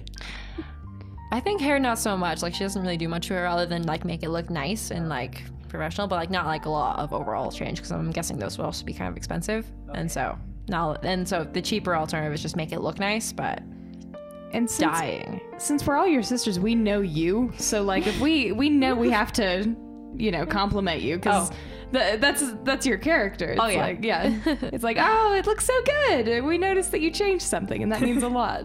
When she walks in, I'll probably just look at it and she'll be like, huh. Just turn away. Nice. I'm not at home. Oh, you're not at home at all when she gets back? No. Oh, okay. It's pretty late. Snap. Well, then let's see what you're doing, Val. Ooh. Okay. Your morning routine. What does it look like? What time does my job have to be done? Well, let's see. So I haven't really figured out your government job just yet. If you really like enjoy the mechanics of like cars and robots and stuff, maybe you actually help with some of like the public transport system. Oh, okay. Like maybe you help repair and maintain some of the cars that come back. Sure. I roll out of bed 20 minutes before I need to be there. Okay. So if that's at noon, Sure. cool. If All right. that's later, awesome. So one of your sisters is like doing a hard workout and the other doing yoga, and you're just snoozing through it Yeah, all. definitely. Okay. Maybe if their music gets too loud, I throw a pillow at them. All right. I catch it. I throw it back. It's like we don't waste our pillows around here. We pay good money for those pillows. All right. So you run off to your job and you start fixing these cars immediately, and like they don't even seem care that you like. Do you show up late or exactly on time? I show up exactly on time. Okay. No minutes sooner. Right. Right on time. Oh, And like good distinction. you can see like one of your coworkers makes a joke of it, and they're like, and you walk through the door like as soon as they point, they're like, exactly. And you walk in and you repair cars just crazy good. Like do you work harder than you normally do when you're repairing like vehicles, or do you just kind of like float through the day? Depends on the quality of the car and the owner. Okay. So most of these are like public transport, so they're like whatever, right? Do I get paid for fixing? It's just public transport. It's not people's individual cars. Yeah. Oh, okay, then yeah. I mean, I work pretty hard. Everyday people use these, right? Yeah, they're kind of like the taxis, basically. Right. They're kind of these small little vehicles that will go down next to the canals Okay. and kind of get people around. when Yeah. they need to. It's probably what Daine takes to work. So, All right. Definitely. I don't want you to be late. okay. Yeah, if your ass would roll out of bed, I could take your motorcycle. You don't have the keys. Heaven help us if Dana's late. Have to deal with those repercussions. Could you imagine? Touch the keys, I touch the bonsai. Shoot. You know about the bonsai? No. It's the central piece. To Oh, her. okay. It's like kind of like a shrine almost. We're Just all like, aware of the bonsai. We're aware of the bonsai. It's like almost in front of the TV. We have a mutual agreement. Yep, definitely. There's a mutual agreement there. Oh my gosh, you count like the leaves every day. So cute. Oh man. I haven't really asked if anyone has any sort of like any social lives as far as like relationships. Like I imagine Anya is just like it's you and your dog and your job maybe, and Daine is like whoever you're married to just like your job and like helping people, right? 100%. You don't really care. It's all like public relations. Like, oh yeah, person, cool. Hi, how are you? Oh, so good to see you. Oh, you want to go out next week? Maybe. I'll see what I can do. Yeah, like just like that. I'm not blowing you off, but I'm not really going to maybe go out with you at all. You see people more as an opportunity, right? Okay. Yep. Like if a rich prince came by and was like, I I want to take you to my mansion. That done there in a second. But like literally that's the lowest bar at that point. Oh my gosh, I love the standards that this woman has. All right, that's good. Very good. What about Val? Yeah, what about What's Val? Val's type? She has not dated in 7 months. Exactly 7 months. Almost exactly It's been 7 a while months. since Chad. Someone broke her heart after a long walk on the canal. And I don't talk about it. Is your ex one of your coworkers? No. Okay. So I'm sure they're all very thrilled that you're like such a hard worker, and they work a little less just because you're so good at it. So, but okay. If you're not interested in any of that, then what would you do for your day job? Does it have to be a job? Not necessarily. It could be anything. Okay. Well, I go grocery shopping. Yeah? Yeah. So you go with? I do the grocery shopping for the house. Okay. That's my one duty outside of my job. Okay. Thanks, Val. We need the food. So you take your healthy little paycheck and head off towards the market, which is like shopping at markets are a luxury kind of around here, right? Okay. Like not a lot of people will take their own meals home. They'll usually subsist off rations or whatever. Oh, if that's the way things are done, I don't have to grocery shop. No, you totally can. Okay, like the okay. Douglas family probably does. Okay. Like, and it's not like no one can afford it, but it's just like money is usually spent elsewhere, right? Get rain. Yeah. Right.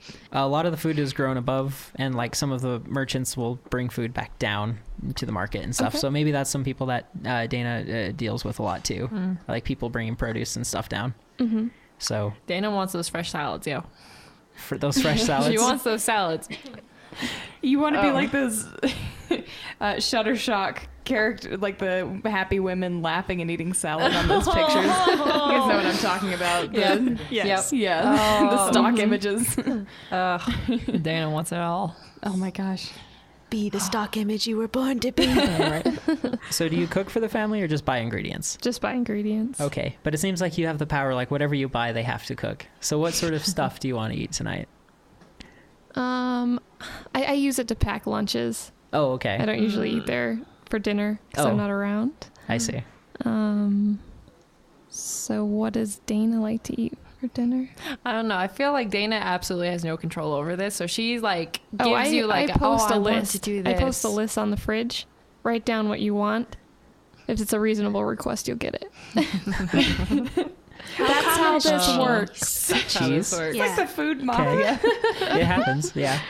Cheese happens. Cheese. I mean, dairy herds would be interesting in sci-fi world. It's Guys, we can eat moldy food too. It won't affect us. If it's a special request, put a little star next to it. I'll make sure to get it. okay.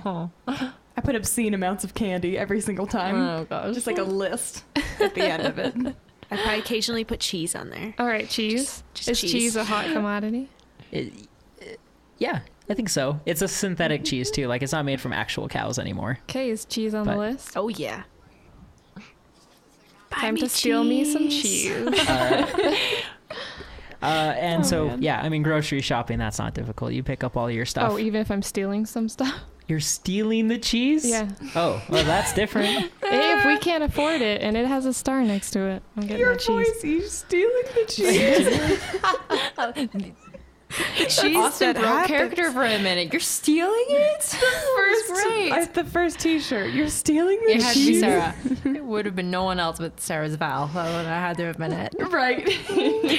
All right, I think cheese theft is survival plus wits. Oh my gosh, that is so Okay. funny. Or sorry, did I say survival? I meant stealth. Stealth plus wits. That makes a little more sense. Yeah. It's still the same thing. Okay. Okay, got it. 9, an 8, and a 10. I'll reroll the 10. Oh, isn't? Ooh. Yeah, that's 3 successes right there, though, right? Yeah, dude. That's 4 And- successes. Oh, wait, you know The 2 zeros, that's a 10. Oh, no. Is that a 10? Yeah, it's a 10. No, you can't. because I counted a 1 then as a 10, so this will be a 1. Oh, that was a 1, not a 10. wasn't it? So That's only 3 successes. Okay, so you successfully steal this cheese easy. Thank you. Welcome, Anya. So you steal some like nice cheese. Oh, hell yeah. So- I'll bring in the cheese. I'm bringing home the cheese.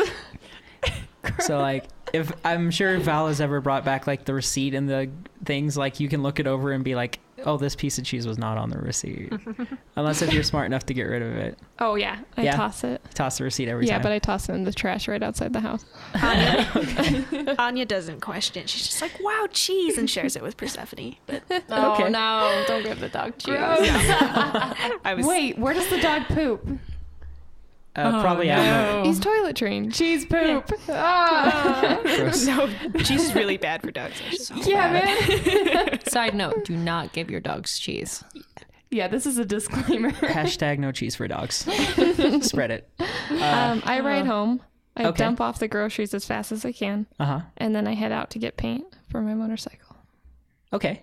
So you dump off you get them back in the refrigerator, run off, and so I mean, like, what are you gonna paint this thing? Like a matte or a chrome finish? I'm thinking red. I'm going to start with red. It's like cherry red. Yeah, that's going to be my base color is a cherry red, and we'll see from there. Okay. All right. Nice. So you go. I mean, paint isn't super hard to find at all. You're gonna buy a high performance paint though, probably. Yeah. Huh? The best. Scratch Only the resistant. best. No, you'll steal the cheese, but you'll buy the paint. Yeah. Okay, so you're back at home and painting your motorcycle, and that's when Andrea comes in with a push cart kind of thing, and she sees you and hesitates for a second, and she's like, Oh, hello? and kind of is awkward for a second and deflects, and she's like, Oh, look at your motorcycle. Is it almost done? It's getting there. It needs a little something. Hard to tell. she looks it over. I don't know exactly. I don't know. What does it have? Like nice rims? What do you put on a motorcycle? Let's say that it has working parts, and to me, that's legit. Like, it doesn't look nice. Yeah. Because somebody might steal it. But to me, it's like the entire world. I have found all the pieces. It's the first thing I've built on my own, and it actually runs. Aww. And I've been working on it for years. And the fact that I'm putting paint on it is like a whole new level. Aww. It's almost done. This is a big deal for me. And we're all so proud of you. And don't touch it. It's still wet. It's still wet. This motorcycle is your bonsai. And your dog. And your dog. Except for you're nice and you let us pet your dog, probably. Yeah. The dog is the family dog. I mean, she's my buddy, but she's here for everyone. Yep. You're the nice sister. You are the You're the one that you're like the glue in this family. Oh. Mm-hmm. So Andrea kind of wheels this cart back behind her curtain, and like the power flickers for a little bit. Sketchy. What? What is Mama Douglas up to? Yeah, what is she doing? Do I know what she's doing? You two have like a strict rule that you don't look across the curtain usually, but do you? Just a quick peek. Just a quick one, a real quick one. I love your 1 to 10 decision-making skills right now. It's like, do I do this? Yeah. Yeah. Andrea's pretty like she's pretty engrossed in whatever she's doing, so she doesn't notice you peeking. Mm-hmm. But like back there are a bunch of weird, like she usually has chemicals set up. You've kind of seen that because Andrea by profession is a biomedical engineer, which is not a great profession. Like it's kind of frowned upon in society because they're the ones who like made the XR-3, and most health concerns are done with. So like, why do we need these people? And that's probably why she's down here, because there's no work for her. But she pulls off the tarp or whatever that's over this like kind of push cart, and there's some sort of like condenser, like a capacitor for electricity. It seems odd that she would need this sort of thing because it's going to generate a lot of power. It probably Hence the flickering. yeah Whoa. Like you see it just as she's like starting to set it up. Like she's got a part of the wall that's kind of broken apart, and she's twiddling with the wires. That's cool. That's suspicious. I start to knock over a wrench, but I grab it. Oh, okay. Remember, I have bad luck. Oh, I see. But you're okay for now. I'm okay. Okay. I'm sure you finish painting your beautiful motorcycle and do a precise job. Yes. Like it looks good. It's on fleek. To you. This to me, yeah, it looks great to me. You hear next door that one of your sisters have come home, and is there anything else you need to do with your evening? Yes. Does anybody know if you paint a motorcycle, does it have to dry? Yeah. Yeah, I think so. It's like spray paint. You do right? it in like it's a specific type of like high performance paint, and then you just let it dry slowly so that you coat it several times. Is the way it is. So it builds a nice good coat. The color is good, and then you let it dry properly. So Okay, it's it's like gonna have to dry overnight. Yeah. So, but like this is special paint, right? Like you're in the canals, which gets water every 45 minutes. So you need paint to dry like super fast. So maybe you paid the extra money to get some of that. Sort of, Like rust resistant. There you go. Right. Sure. So Hydrophobic. you have to wait a little while, about 30 minutes between each coat, but it's dry now. Are you gonna take it out? I am gonna take it out. Take it out on the town? Yes. Dude. Well, I'm gonna take it out to whatever secret warehouse I meet up with my gang. Oh no! Fight the patriarchy. That was a gang member. Not a gang. Well, maybe a gang. Just an angsty group of vandalizers that run around the town. Hey, I'm creating change. I think that might be called a gang sometimes. I think so. So, like, and as far as like sketchiness and organization, like on a 1 to 5, like how organized are these people as far as like their resources, I guess? Are they a bunch of, like a 1 would be like a bunch of people at a bar just being like, yeah, fuck the government. Or like a 5 would be like a bunch of people that have like a warehouse and like have plans. And there's like one dude that's maybe a little too intense about it, right? Okay. Those kind of things. I want to say a 4. Oh, okay. Yeah. Like it's pretty... Yeah. Pretty watered down. It started out as a 1. Okay. Oh. And then you joined. Yeah, right? You've raised up the group. Be the change you want to see in the world. Create change through chaos. That's our motto. I'm curious, do any of the other sisters know where you go? I have told Anya. Just in case you ever go missing. Yes, exactly. Yes. I got Okay. you. Oh my gosh. Intersecting backstories. Here we go.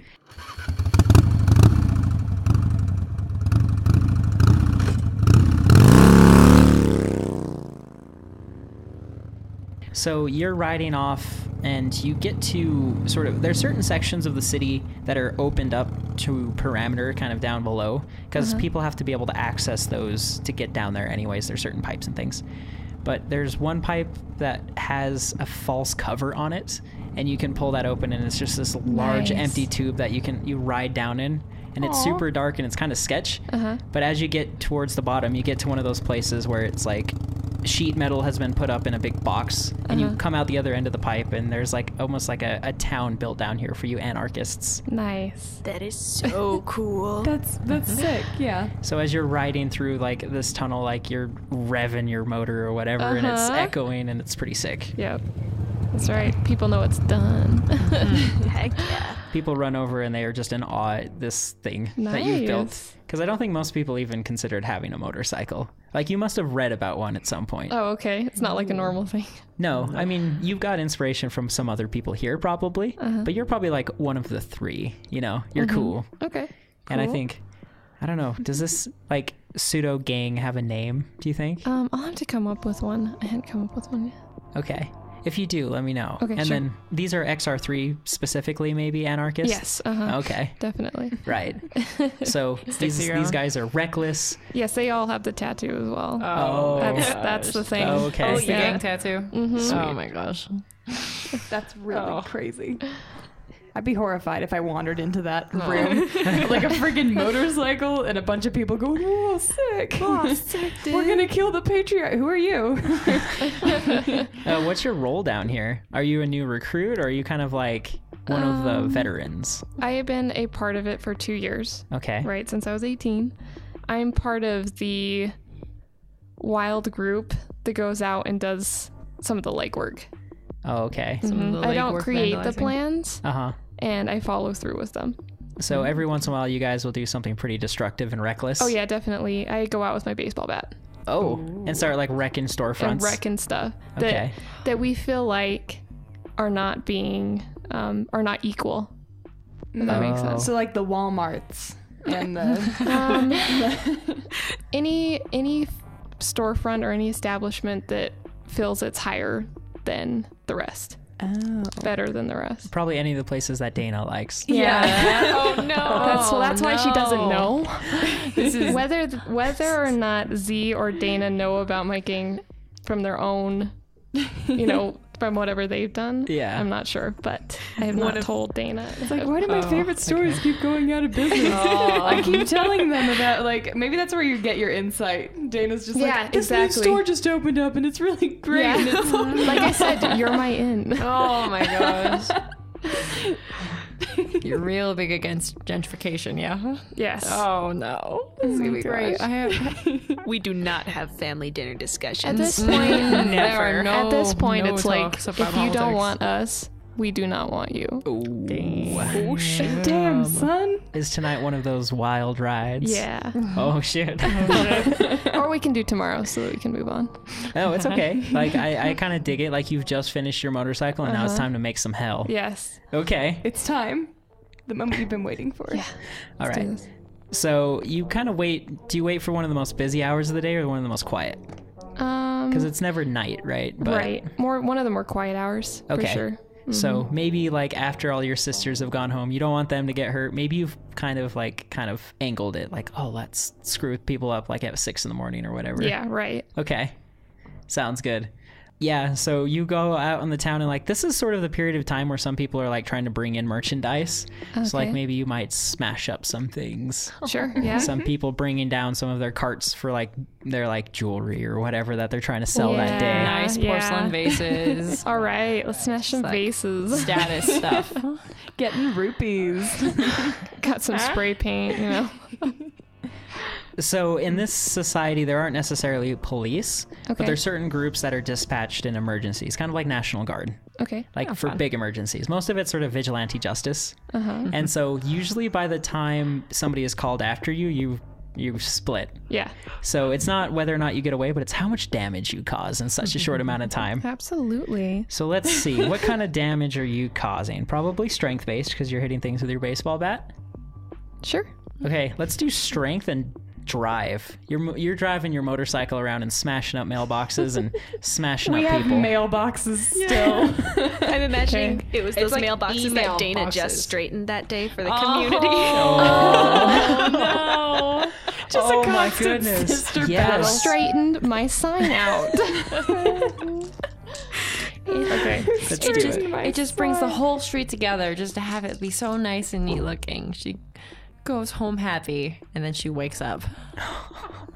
1 success out of 5. Oh my gosh. That's all right. So you cause a significant amount of damage. Maybe you're Okay. trying to like, you don't want to mess up your bike and like Yeah. you're trying to be a little bit careful. So, but like this is probably one of your more successful nights. Nice. And it's been quite havoc. And do you go back to the anarchist den or straight to your house afterwards? back to the... In different directions, we all go back to the den. All right, you guys kind of like drive around the city or Yeah. whatever. Scatter. Exactly. Scatter. And so you go back and like chill out back at the den and have a few drinks or whatever you do, right? So I'm sure Dana's gonna get word that this crazy thing has happened to the city and her sister's gonna arrive significantly after that event, right? Uh-huh. So I'm sure it's like maybe you don't directly think, but there's suspicion, maybe. There's definitely suspicion, just like my sister. The air is thick. What have you done to my image in the city, basically?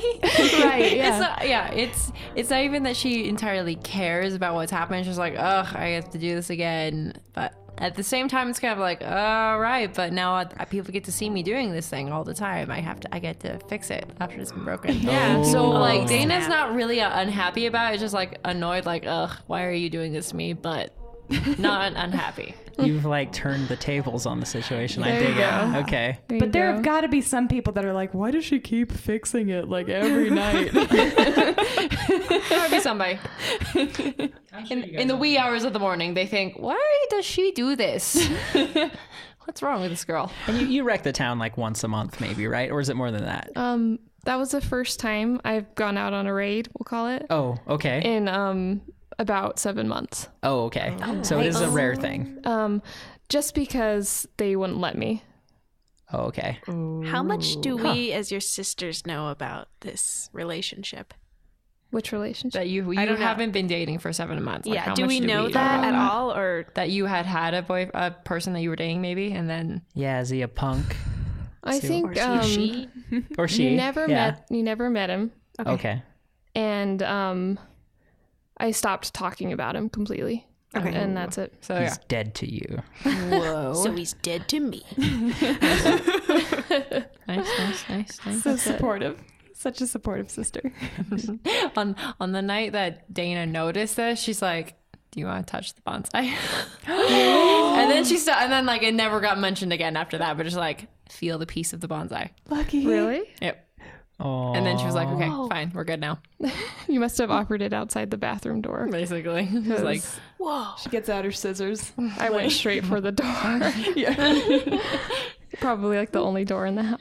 Wait, this house has got to be a huge fire hazard. Most of the like materials 6 people. Jeez. Oh, with you guys? We got like 6 people 6 staying in one house with people, one a dog, a door. guy who's wheelchair bound. Like, can't really do much in an emergency. No. We're like living within a building too. Do we have windows? No. Oh, guys. Oh, My heart. That set off night, any I had to pay to replace the mirror in there. Oh. And had to mend my hand for a few weeks afterwards. Yeah, he's dead He died. Oh, shoot. to me. Val killed him. Oh. Or I will kill him.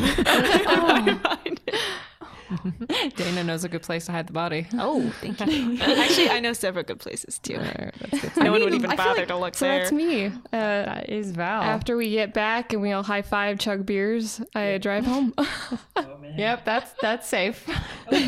On your brand new motorcycle, you've gotten it all nice and shiny, And I'm tiny. and you are tiny, And I have rotten luck. And you haven't eaten anything all day.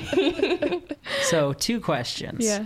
First being, does your raid groups, do they ever hurt people or is it mostly their property? Oh, we don't hurt people. Okay. And how do you feel like driving back home? Like the rain kind of passes over you as you're driving back? Or rather, you drove through it and then past it because you're hauling ass down this road, I'm sure. Oh, okay. I'm hauling ass. You're hauling ass. How do you feel? I'm going, and I have to stop at a stoplight. Okay. And I'm on my motorcycle. I let go. I shake out my hands because they're shaking so hard. Oh. And I tell myself it's okay. It's going to be okay. And then I continue to drive home. Oh. What a good I like this. Wow.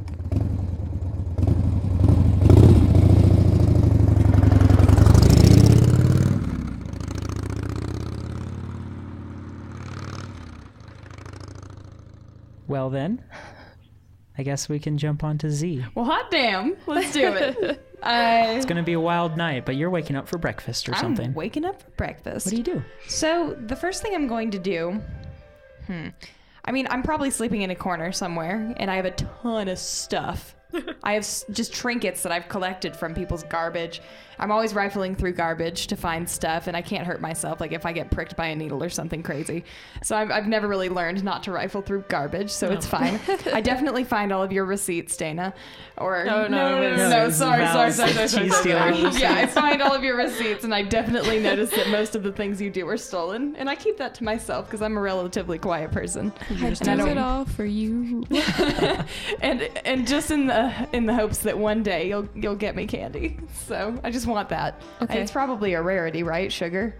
I don't think so. No? I don't think it's necessarily a rarity. It's kind of an artificially made thing, but you can buy it. It's a luxury. Right, like our teeth can't rot. Yeah. So we're fine. That's true. Oh my gosh, no disease. All the candy. Yeah, dude, I'm constantly eating candy. Oh my gosh. And I'm not hyper because, fun science fact, candy does not inherently make you hyper. Not really. No, it doesn't. I eat it maybe to calm down because I'm just a super chill 17-year-old that just wanders around. So after I get up out of my junk pile, I just push everything aside. I kiss William on the forehead, and then I give my mom a hug, and I say, "Bye, guys," and I say, "Bye, Mom, bye, Dad," and I say Mom and Dad because they You've raised us. adapted well to this situation. So cute. Yeah, and I adopted well into this situation. Good job. That one's good. But I mean, probably because like I'm the youngest person to be adopted, and I just kind of accepted it. You know, like who cares? Who cares about my old parents? So I, the first things first, I gather some fun trinkets that, like from days. Like maybe yesterday I saw Mr. Witherby has a broken door, so I'll get something out of my trinkets pile to fix his broken door. Or like Mrs. Smith has something broken in her car. Do we have cars still? Well, yeah, we have motorcycles. Oh yeah, we have the so- motorcycle, we have the cars and everything. So I guess I don't really deal with cars as much because I deal with the tiny stuff and Toy cars for the children. Toy cars for the children, yes. Or someone's like TV breaks or whatever. Huh? And I guess so the first thing I do in the morning, get up, I eat whatever we have, I kiss mom and dad, and then I go around the town and find garbage. And I guess I just go from house to house knocking on the door pretty early in the morning. Not any earlier than Anya. Not any earlier than Anya gets up because she gets up pretty early, right? Yeah. Okay. Kiss the sun as it rises. Kiss the sun. That's awesome. Well, rather the bright ceiling. But Exactly. I could probably climb up there and kiss it. You probably could. Dude, I bet you've tried. Parkour. Dude, how close to the edge? We're in the middle, right? In the middle of the Of the world, of our town. kind of, yeah. Like it's a donut shaped kind of place. Oh, that's cool. Right. So you're always in the middle. Oh, snap. There is no end to the middle, in fact. Shoot. That's terrifying. The abyss. It ends up, doesn't it like go infinitely? There are like monks that don't let us go past a certain point. Oh yeah, like there are certain parts of the canals like will be big hallways that will lead into Guild, which is another donut shaped ring outside of the canals. And right now we're in the canals, okay. Yes. It's a donut All right. and a donut. That's pretty sick. That's Donutception. cool. So I'm scavenging for random stuff, and I guess if people don't open their doors, I just kind of let myself in because I know people really well. Oh. I just kind of break my way in because I installed everybody's locks and I know everybody's things. So I mean, should I roll to see if people can actually are like scared of me when they see? Yeah, I think we need to figure out if people let you know how to get in their house. Ever since I was a kid, remember I went from house to house, and I know the people that I associate myself with. I just kind of let myself in. You're a plant. All right. Let's have you roll something. Okay. So let's see in general. Like this will just determine how many people have let you done this. Okay. Let's do. So it's either I think you can decide between manipulation or presence, probably presence, and socialize. Okay. Or persuasion, I guess. Let's see, because it kind of depends. Like, are you really pushy about this? I have subterfuge, but that's about it. Let's see. I'm not crazy pushy. Like, if they say get out, I'll be like, okay, bye, Mr. Smith. I'll see you tomorrow. I'll let you do manipulation and subterfuge if you're tricking them into letting you install their stuff and they don't know. I'm not tricking them into anything. Like, I know these people since, like, birth. And I don't know how we're going to calculate that. Do they know how you get in? Do they know you can get in their houses? They probably do. Okay, I mean, okay. I have, like, no filter. You know, I was never taught manners. I just imagine you crawling in through like the dog door. Yeah.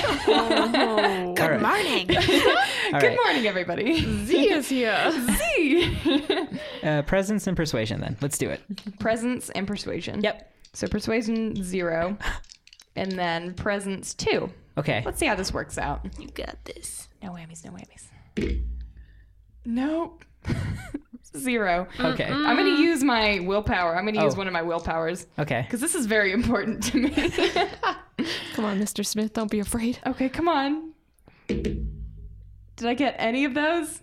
God damn it. Okay. That's so low. Is that like a 6 or There's no? 2 3s and a 2. No, man, they don't even want me in there. Well, they're happy to let you in, but they haven't let you into their lives, like by default. You're in their hearts. That's fine. Just not in their house. I'll give you one person. One person will have let you do this. Okay, what about Bobby Ross?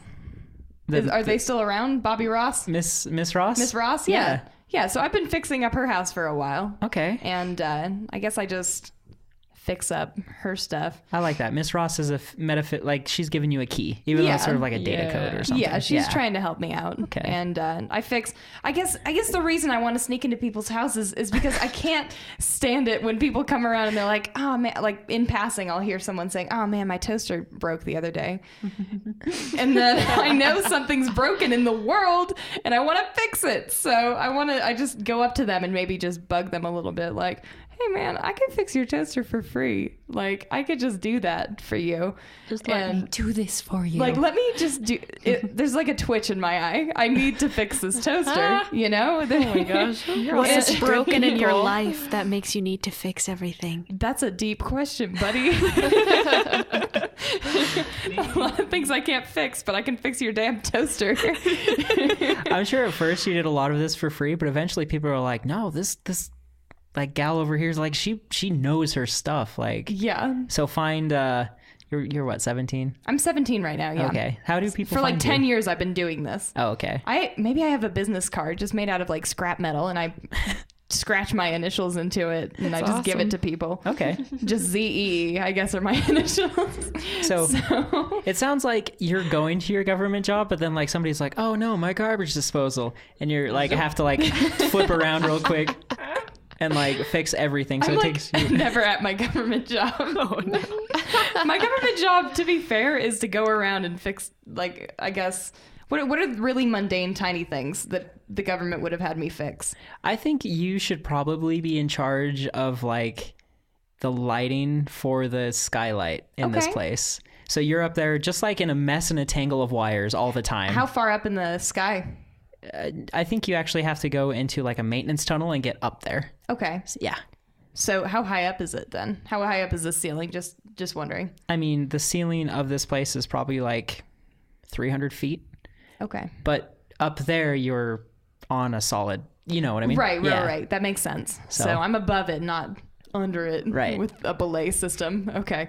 So I'm just fixing these lights, but I mean, there are a lot of very capable people that are up there in the lights, and I know that I mean, lights are always going out, but that guy's toaster, he needs that thing, you know what I mean? So right, I'm sure you have a reputation of being good at your job but also unreliable. Yeah, I'm crazy unreliable. So there's no way I'm showing up. Like, can they see me from the ceiling just wandering around, or it's just a solid floor? No, yeah, they can't see you, like, you can't see like footprints up there or anything, but but your coworkers know what's going on. They know. Yeah. So I have a pretty good repertoire with my buddies. They've got to be all my buddies. Okay. So I need to be friends with these people. Sure. Because I need a connection somewhere, and I think it's going to be in the ceiling. So that'll be cool. Okay. So just on my way to work, I guess I'm just fixing random things everywhere. Okay. Yeah. And how late do you think you're out in your day usually? In my day, let's see. Pretty standard. I guess I just come home when I can. It's probably pretty sporadic, right? Because if no one says anything, I'm just like on my way home. I gotta go home. I'm just gonna go see my dad and my mom, hang out. But it's either that or you just return when you've run out of candy or something. Yeah. Right. Or but if there's some freaky accident, like a lamppost falls over, then I gotta be on that. Okay. So yeah. Well, I'm sure you're gonna have a lot of work tomorrow now that half the district is all messed up. Oh shoot. Thanks, Val. Oh no. It's like every single, I don't really care if things are crooked as long as they're functional, if that makes sense. Oh, well, I bet it's like some of Val, like one of, if not Val herself, like one of your compatriots just loves smashing neon lights. That's like their favorite thing. Like the way they explode is just so cool. I've been trying to get them fired for years. That person that just keeps breaking the lights. Oh my God. Yeah. I guess I just trying to get my riveter tool out and get out the kinks in some of the mailboxes so the actual wing thing works. Sure. The flag works on the mailboxes. Okay. Thank you. They actually work. Okay. But I don't really straighten them out. Just as long as it works, it's fine. Okay, so I'm sure today you fixed like 60 toasters. And like, wow. Is there an abundance of toast in this town? Do you just come home, you're like, new record. I got 5 toasters today. 5 toasters? 25. 30. So many fridges. Just every guess. Even if like some ass like steps on this kid's toy car in the street or something, I'm sure there are jerks like outside the bars that are picking on kids and breaking their toys. Okay. Like bullies. I hang out at schools probably. Just trying to, hold on, that was weird. I fix stuff that I see broken. Okay. So you just run around town. You've expressed that you enjoy practicing with like that little slingshot thing you have. Right. Like, where does that happen? Because you can't just shoot it anywhere. Right, for sure. I probably go to the outer limits. Is there a tiny little spot that's a little bit open, or just an alleyway that's uninhabited? Yeah, you could. There's probably several different ones. Okay. So there's probably this long, narrow alleyway, and I set up my little table or whatever that I have there, or a box, and I put up some cans, and then I get out my homemade experimental slingshot, and then I just like try to chuck it at these things, and there are various little explosions or pops that come out of these little pellets that I've created. Cool. So it's and I try to veer away. Like through time, I've kind of perfected the contained explosion of it. Oh my gosh. But there's nothing too intense. I've kind of I've evolved away from making incredible explosions. You've gone down one of these hallways, like, because I think it might be just like, is it the same one or is it random?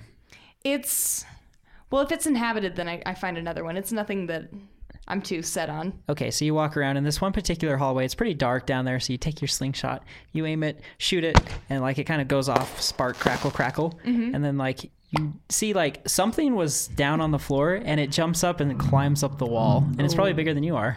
Whoa! I mean, I'm like frozen a little bit. Oh my god. And you hear some skittering towards you. Oh my god, and I run. Oh my god. I don't even look back. I run as fast as I possibly can.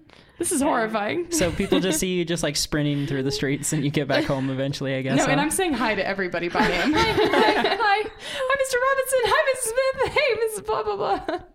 Just every single person. Oh my gosh. Yeah. Okay. And even if I like hear someone say, oh, this one thing's, I just cover my ears and I run as fast as I can. Okay. So. Do you tell anybody about that when you get home? Yeah, man. You guys are my sisters. Yes. I communicate everything with you. I love you all so very much. And I pull pranks on you as well. No. But most of my prank things are really thrown together just really sloppily. So maybe you're like taking a shower and there's like a shower head and it looks off. And it just like, it's like green food coloring and it just like, it turns you green. Just really dumb things. Oh, that would make her mad. And it'll wash off though. Yeah. Nothing that I do is like permanent pranks. It's just little things. I would say about 80% of the time, I fall for your pranks. In that case, like I put a tiny bird somewhere in your room that like chirps every once in a while, just randomly. Yeah. And then every time I run into one of your pranks, I yell out a rank from 1 to 5. That's a solid 3. And I'm so just good like, work. So I'm good really work. just... Yes, I leave the bathroom green. Yeah, no, but then when that happens, she's like, see? Where are you? My goal is to make everybody paranoid, is my goal. And like one day I dyed your little pupper like neon pink, and it was beautiful. She doesn't deserve this attention. I love your pup so much. Like I pet it every single day. But one thing, if this is okay, could I create little walkie-talkies for everybody? Would that be okay? Oh yeah, cool. like one day you're sad you don't have phones, so you make walkie-talkies. Yeah, for sure. Because like everybody gives me That's parts. also a lot like less high tech than like actual like phones would be. So like like walkie-talkies are all for short range. Exactly. So today, you would love it. Are you running through the town? Oh my gosh, I just saw something. Everybody will believe what I just saw. I'm telling you on my way home. I'm saying hi to everybody. I can imagine Dana like sitting there like doing the passport thing, and suddenly this little thing starts blaring off, and she's like, "If you'll excuse me for 1 minute, I have to take a call." And it's just like turns it off, like, stop it. And then you just kind of arrive probably before or after Dana, do you think? Probably before. I don't know. I've because she got home pretty late, right? I think so. Yeah. Okay, but Hair appointment. right, right. But Anya's home right now watching Jeopardy with William. And I go in and I like go up to, I grab everybody, I make sure everybody's in the same room while I spin my tail. And I'm like, guys, I was doing my daily slingshot routine and it was amazing and it sparkled just the way I wanted to, just like I told you all that I wanted to do it. It was amazing. Congratulations. Anyway, thank you. Oh, thank you. Anyway, this giant creature, after I shot the thing, it scuttered up the fence on the other side of the alleyway, and it freaked me out, and I ran because it sounded like it was coming towards me. Have I seen creatures like this before? Oh yeah, I'm sure you have, and they're like usually things that can climb are the worst. Have I killed a few? Maybe, depending. You're not sure what she's describing exactly, but there are certain creatures that are like, not all of them are necessarily like arachnid in nature. Those are probably the most common in Parameter, and like some of the webs can span like hundreds of feet. Whoa. But some of the worst are some that are sort of derived from like sort of mosquito-like creatures, and they're usually pretty deadly. Ew, So- like a giant mosquito. Kind of, yeah. That's what we are. That doesn't fly, but skitters and crawls. Oh. So it depends. You're not sure what she's describing, but It just sounded horrible. Did you see like a web or anything? I didn't see much. I just ran as fast as I could. There was a bunch of skittering. Where exactly were you? Can you? I was, on the alley on 5th. Mm-hmm. Yeah, that one. on 9th and 9th. On 9th. 9th and 9th and 3/4 of that 9th. Yeah, right. Would you respond to that immediately? Can I describe what You'd it like sounded take off? Yeah. Well, I wouldn't take off. I'd probably just sit there and think about it for a while and then be like, yeah, that could be sketchy, and then go check it out. Right. Do you think I lost it in the alleyway? Or Lost what? the creature? Is there anything like going against our door or? No. Like Okay. nothing is- Nothing followed you. Nothing followed you. Oh my gosh. Open the door. God. Newbie's over there peeking his guts out. Hey, by the way, in my mind, I'm just working out a way to make a peephole in our door so we can see outside of it.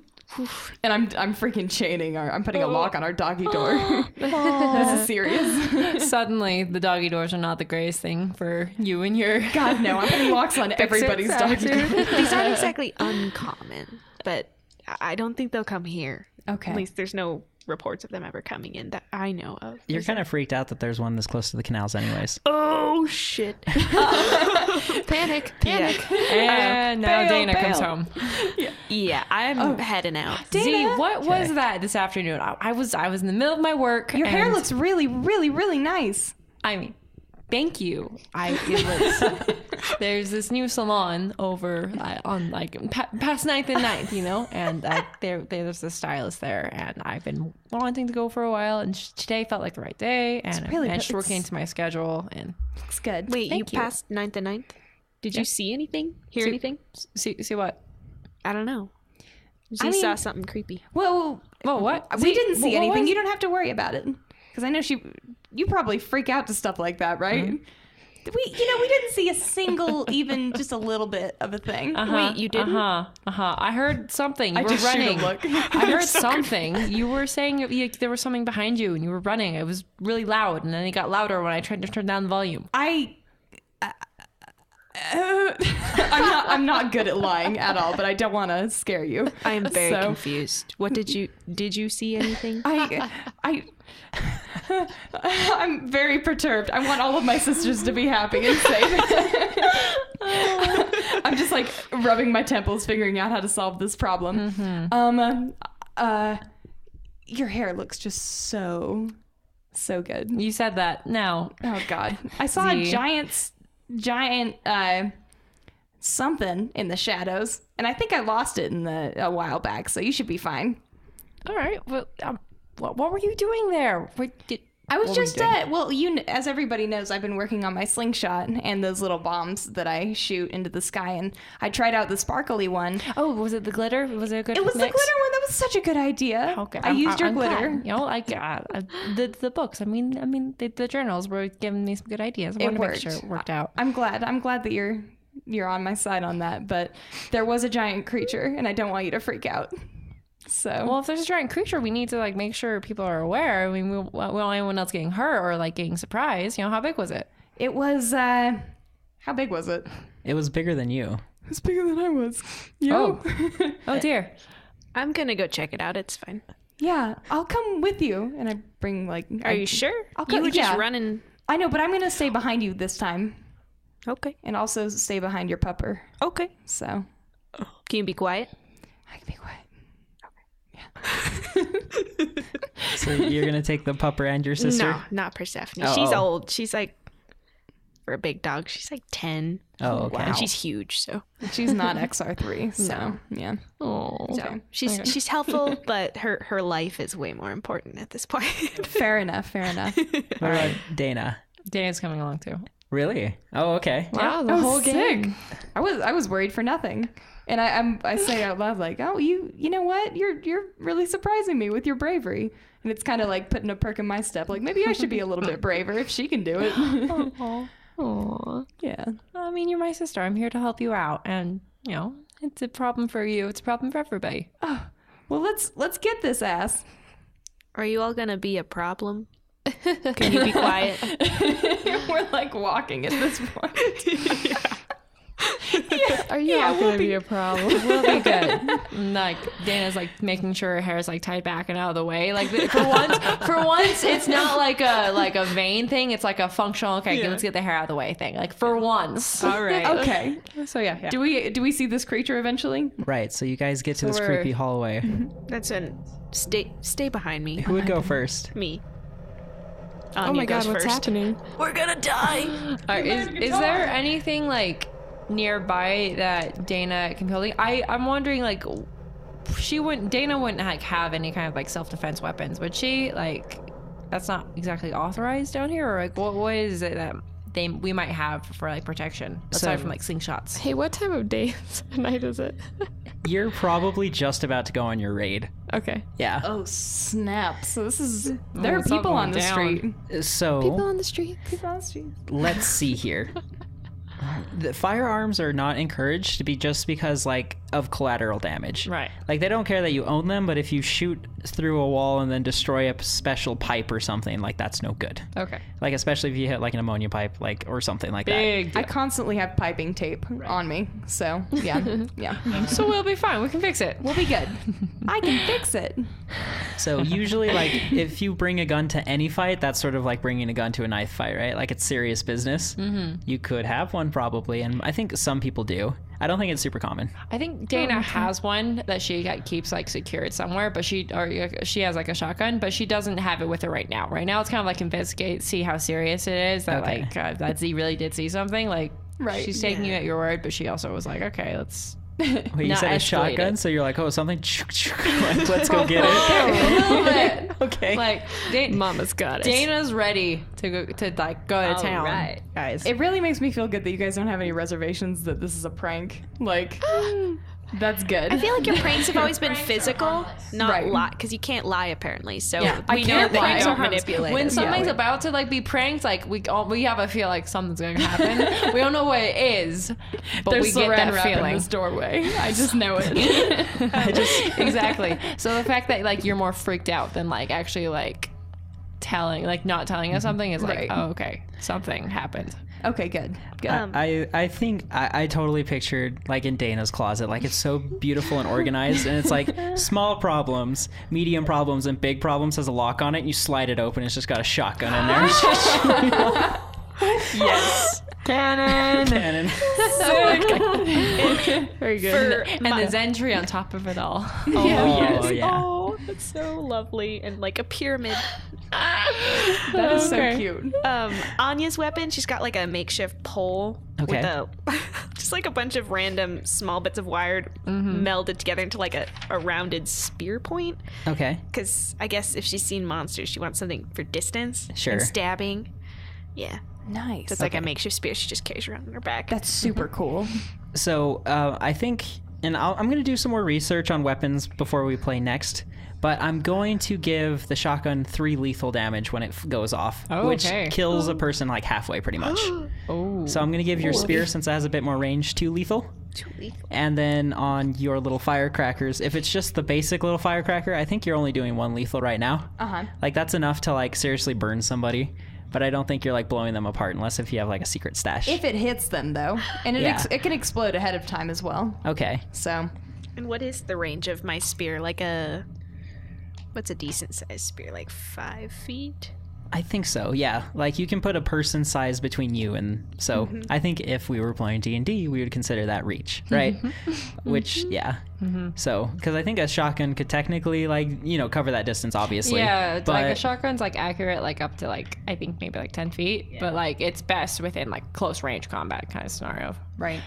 But Daine does not have it on her at this moment. Like right now, it's like kind of investigate, see like how serious it is. Okay.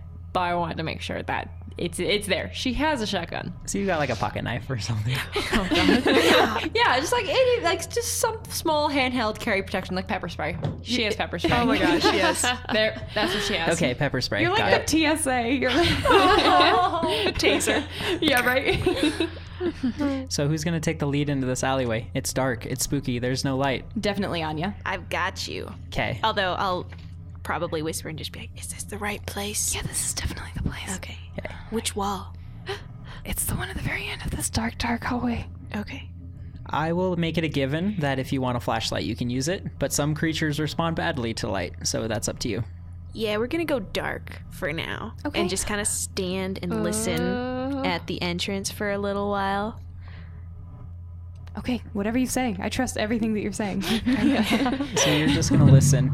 So to describe the sound, you kind of hear like a tap, tap, tap, tap, and then you actually hear what's like sort of the scrape of metal, and then you kind of hear a sucking noise. Oh, God. Oh, my gosh. All right, that's probably normal. Dana's going to very carefully like listen and like get a flashlight ready towards where she thinks she hears the noise, Okay. and then she's gonna turn on the light. Oh. All right. Dana. Yeah, guys. So you flick on the light, and this alleyway kind of, it terminates in a set of stairs going up, but there is a, like, the steel on the side of the wall looks like it's kind of been melted down, and it drips, and like you can see like the flicker of like a leg or something stick out of the hallway as it goes into this hole. Oh, shit. I'm taking note of the broken door in my notebook. It's a melted wall. A melted. Oh, I thought it was a dark wall. I mean, that. I still do Noted. because it could be fixed with the scrap metal in this alleyway. Anyway. Okay. Yeah. What do we know of wall melting monsters? Like, Part of our everyday lives. Just Yeah. down here. Oh, well, have I melting seen this monster. before? Or like, do I have reports of it? What? Like, there's reports of monsters being able to destroy things, but you're not so sure of things that, like, can melt steel. So you're not sure if it's some sort of, like, thermite reaction or some kind of acidic reaction or whatever it could have been to do this. Snap. Do I know what direction it's heading? From just where the leg disappeared? The hole, Yeah. there's actually, like, a storefront that this would have led into. Oh, shoot. There are people in there? Probably. We're going in. Right. Yeah. Okay. Let's Okay. do it. Yeah. You go first. Okay, Oh, I'll shit. probably add my light to the end of my spear and like shine it. All weird Okay. light. You Awesome. can, like, tape it up real quick. Yeah. Okay. Can I have some of that fixie uppy tape? Yes. I tape it. Okay. Okay. Dana's doing like the flashlight pepper spray hold. Is like, I got this. Nice. Nice. So you poke your head around this corner. Spear first, and then Spear face. first. Yeah, spear first. And then like Dana's like right behind her with the light, like make it so she could see. So the inside of this shop it kind of looks like the back of what used to be like a restaurant. Oh. But I think you remember that maybe you haven't ever seen this restaurant open before, or like people don't usually go there. And so you're kind of going into the back pantry kitchen area, and you see like there's somebody dead on the ground immediately before you. Oh shit. And not only is there blood leaking out, but there's this weird black oil that's kind of seeping out of them. Whoa. And Are you they might a robot?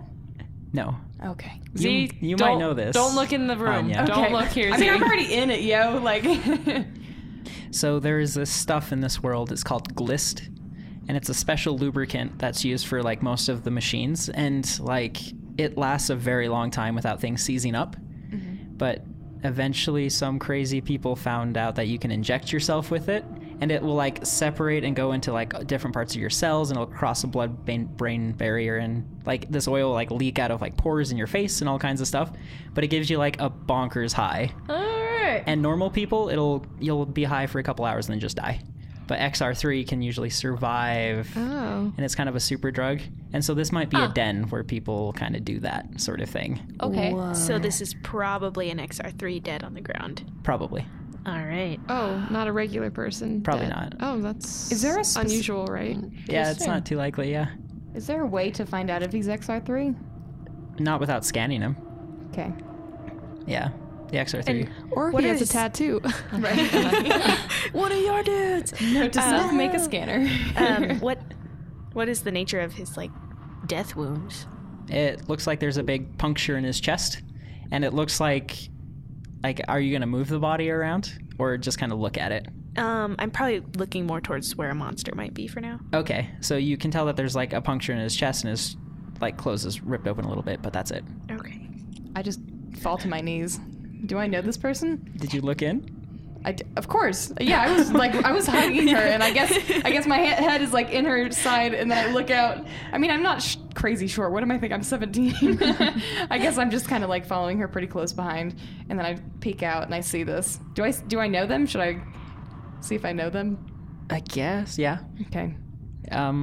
You would know. Like we all know are pretty familiar with everyone in our little neighborhood here, don't we? Mm-hmm. Unless they're not from the neighborhood. I like know everybody by name. Yeah, actually, so. I know a lot of people too. Yeah, I've I got think- such stacked streetwise. Yeah, stacked streetwise. I'm not even gonna make you roll. Yeah, sure, you recognize this person. Okay, what's his name? Let's call Or her, him, he. No, I think I said he originally. Yeah, Okay. you've said he. Anthony. Anthony. Yes. Well, yes, I fall on my knees and I look at him and I'm like, Anthony, what have you done? I'm gonna grab your shoulder and be like, "Get on your feet. No, Get on your feet now. dude, I'm mourning. Get on your feet." I will. I'm gonna like try and pull you up. I stand up and I'm like, oh. I fumble a little bit and I stand up and I just keep looking at Anthony. And probably like midway like through sort of that interaction, Daine, I think you can see it coming. Oh, good. But like you shine your flashlight up and you see kind of like a long probe and there's like a body that is like on top of it, and then like this thing tips its proboscis, the body slides off and it scurries around the corner real fast and just charges after you guys. Okay, awesome. I have a cool. I have pepper spray because I didn't actually bring the shotgun. This is great. Okay. What does pepper spray do? Pepper spray is probably going to do 1 bashing damage. Cool. Because you're going to throw it at. I have a quick draw, merit, Okay. and pepper spray. So, how do I compute that? Would you want? So me let's to? call pepper spray a firearms. Okay. And which is I have that. So you're moving pretty fast. So I think this is a timed base thing, right? You're using your quick draw. Mm-hmm. So let's add dexterity and firearms. All right, dexterity and firearms. Okay. So. Unless if you think composure is more important, like you're trying to keep your cool and shoot and not like scream and run away. Nope, dexterity and firearms works Okay, out. okay. Like screaming. Daine is screaming like, what the fuck is that? Okay, so firearms and dexterity. Okay, I've said that 3 times now. Okay, that's a fail. Okay, 2 successes. Oh my god. Oh my god. I am alive. And then we all died. Oh The god, end. right? 2 All right. successes. So you spray in its general direction. Yeah. And like this proboscis probably stops pretty short of Anya, and like this thing reels back a little bit from pepper spray, but it gets ready to scurry Nice. forward again. So the best way to describe it is the body is sort of more like scorpion in shape, like kind of elongated. Oh. So, but it definitely has this like proboscis on the end, and it is dripping with both blood and this glist oil. So it seems like a creature that maybe would normally run away from you. This thing is just going crazy. Going bonkers. Oh snap! Yep. XR3 mosquito scorpion. So what? Diggity shit. So like, all right, she's probably going through like a lot of like screaming things in her brain, but like she reads a lot of books and scientific journals and things. The blood that this might have been drinking is like from like someone who was high, so that why it like might not be so run away as it might have been otherwise. Right, yeah, this oil is in its system and it's probably experiencing the same thing humans do. Damn, So- we're fucked. Oh, Just give it more. Give it Yeah, more. get bath salts, guys. We're fucked. The scorpion injects glist into people, maybe though. No, Probably not. I think no? it's Okay. byproduct. opposite. Sucking, Alright. It's sucking it out. Just making itself. sure. That'd be the worst. So, but it also off its proboscis, like this like weird green goo kind of like drips down and kind of sizzles a little bit on the ground too. Oh, it's acid. Roll. Can I stab it in the face? Yes, you can. Okay. Please stab it. Stab it. Anya. Kill it. I like that you're going, Anya. I'm like trying to shove Z back, but like stabbing. Yeah, right. Basically. Just like, I'm like trying to get keep sisters out of it. Yeah, right. All right, what do I roll for that? I would say strength and We're real weaponry. prepared for this. I like Alrighty. it. Kill it. Oh. Oh, that's one success. Yes. Nice. Nice. So you'll deal your weapon damage one time. 2 lethal. Yep. So this thing reels back and like this glist is starting to spurt all over the place. I think maybe you get time for Z to do something before this thing is basically on you guys. Okay. And I have quick draw as well. Okay. So I make it. So You're gonna quick draw a little sparkly. right. Sparkles. Weaponry. Yep. Okay. Firearms if it's a distance. Firearms. Okay. Yep. So my firearms is my slingshot. Right. So you'll get +1, or do you have expertise? +2. I have expertise. So Okay. +2. On that. So 3 + 2. And then probably 5. I would say dexterity. 5, 6, 7, 8. Let's see. She's very good with slingshots. Nice. Okay. So 2 successes, and then also 2 more. So 4 successes. 4 successes. Nice. I want to shoot it in its mouth. Its dumb acid mouth. And if you ever get 5 successes, you get a dramatic success. Whoa! So that was close. But yep, so you shoot it in its mouth, and it's going to take a lethal damage. Or how many? 4 lethal damage. Yeah, 4 lethal damage. Okay. Yeah. Shoot. Yeah, dude. Yep.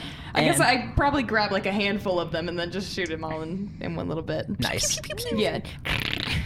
Just get them all out there. Semi-automatic slingshot. What was just that? happened? A semi-automatic Yeah, slingshot. That's exactly right. Oh my gosh. I have meaning to trained test for this this. Yeah. What is Anya's defense rating? So it's lowest of dexterity or wits. You choose whichever one is lower. It's lowest of dexterity or wits plus athletics. Right. Yeah. So whichever is lower is your defense. Okay, yeah, 4. 4? Okay. So that means that when this thing is attacking you, it actually was the removes security 4 dice away from its thing. Oh, So- what? Shook, That's shook, a lot shook. of dice. Whoa. Let's see here. Oh, only 1 success. So, Anya, you have stabbed this thing in the face, and you've kind of got your arms extended, and it comes back and just drills you in the shoulder. And it forces you back a few feet, and you almost probably topple over your sisters. Sorry. Yeah, we gotta spread out. Dominoes. Right on Anthony. You're going to take pile. 2 lethal and a bashing damage. All right. So the lethal is from your shoulder being stabbed, and the bashing is that acid dripping down your back. And that's 2 stars and a dash, right? It'll be 2 X's and a dash. Okay. Yep. It's okay, you're a beast. Well, dang. And I'm going like, Anya, oh my god. Ah. And it starts to like lift you off the ground with its... And like as it lifts off the ground, you can see like the head that was normal had like chitin around it. Like as it lifts up, there's like mandibles down there. Oh, nope.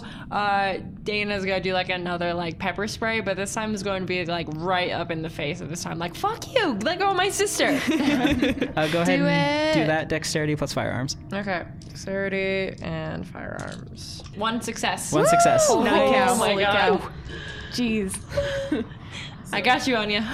Thanks. So close. So you spray this thing and it reels back again, and actually you kind of like bounce off the floor as it kind of tries to scurry back a little bit, and it kind of shakes you around, and you're being pulled back into the dark. Can I try and stab its head from above?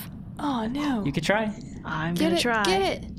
or you can even slide yourself further down the proboscis to get across closer. the town. Can I do that? Yeah.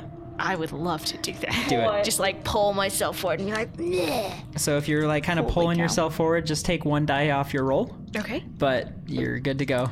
What? Oh, that is, and I re-roll the 10, That's right? 2. Yeah. Nice. All right, so that's just 2 successes. Oh, okay.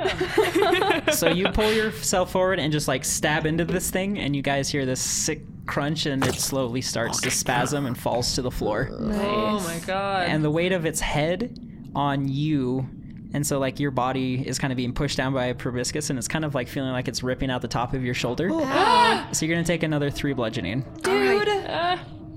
Ah. and you're probably it's probably very difficult to pull yourself off of this, so you might need your sister's help. Dude, I'm pulling her. Daine I want to pull her out from underneath. Just cut it off. What the fuck? Yeah, just like pull that out. This will be fun. Is there anything in this area, like in the room? Like any planks, any boxes, anything like that? Well, it's like pantry stuff, yeah. Pantry stuff? Yeah, pantry stuff. I want to just grab like a box, put it down, and then like grab something to like just maybe pull it down like a lever to lift it off of him, because I'm not very strong. Okay. But I just want to makeshift this lever system. Oh, and okay, just sure. Get him off. You get like a broom or something and kind of like push up on it, and that helps. Right. Okay. And you slide off, and there's like a lot of dead people all around in here. Oh. You feel like a little bit of a cold tingle as some of the glist from the end of its nose kind of gets in your body. Oh. And like you feel like almost, you know, the sensation of like when your hand goes numb and it tingles? It's sort of like you still have full movement, but it's just like that feeling all the way down your arm. Oh, that's the worst. Yeah. Your like arms asleep.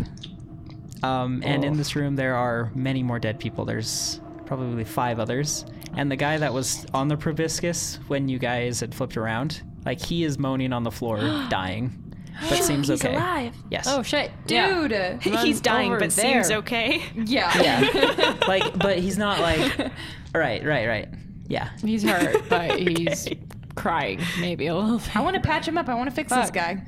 Okay. Medicine checks are a little bit difficult. Okay. But so, I'm sure you are losing your cool. So, yeah.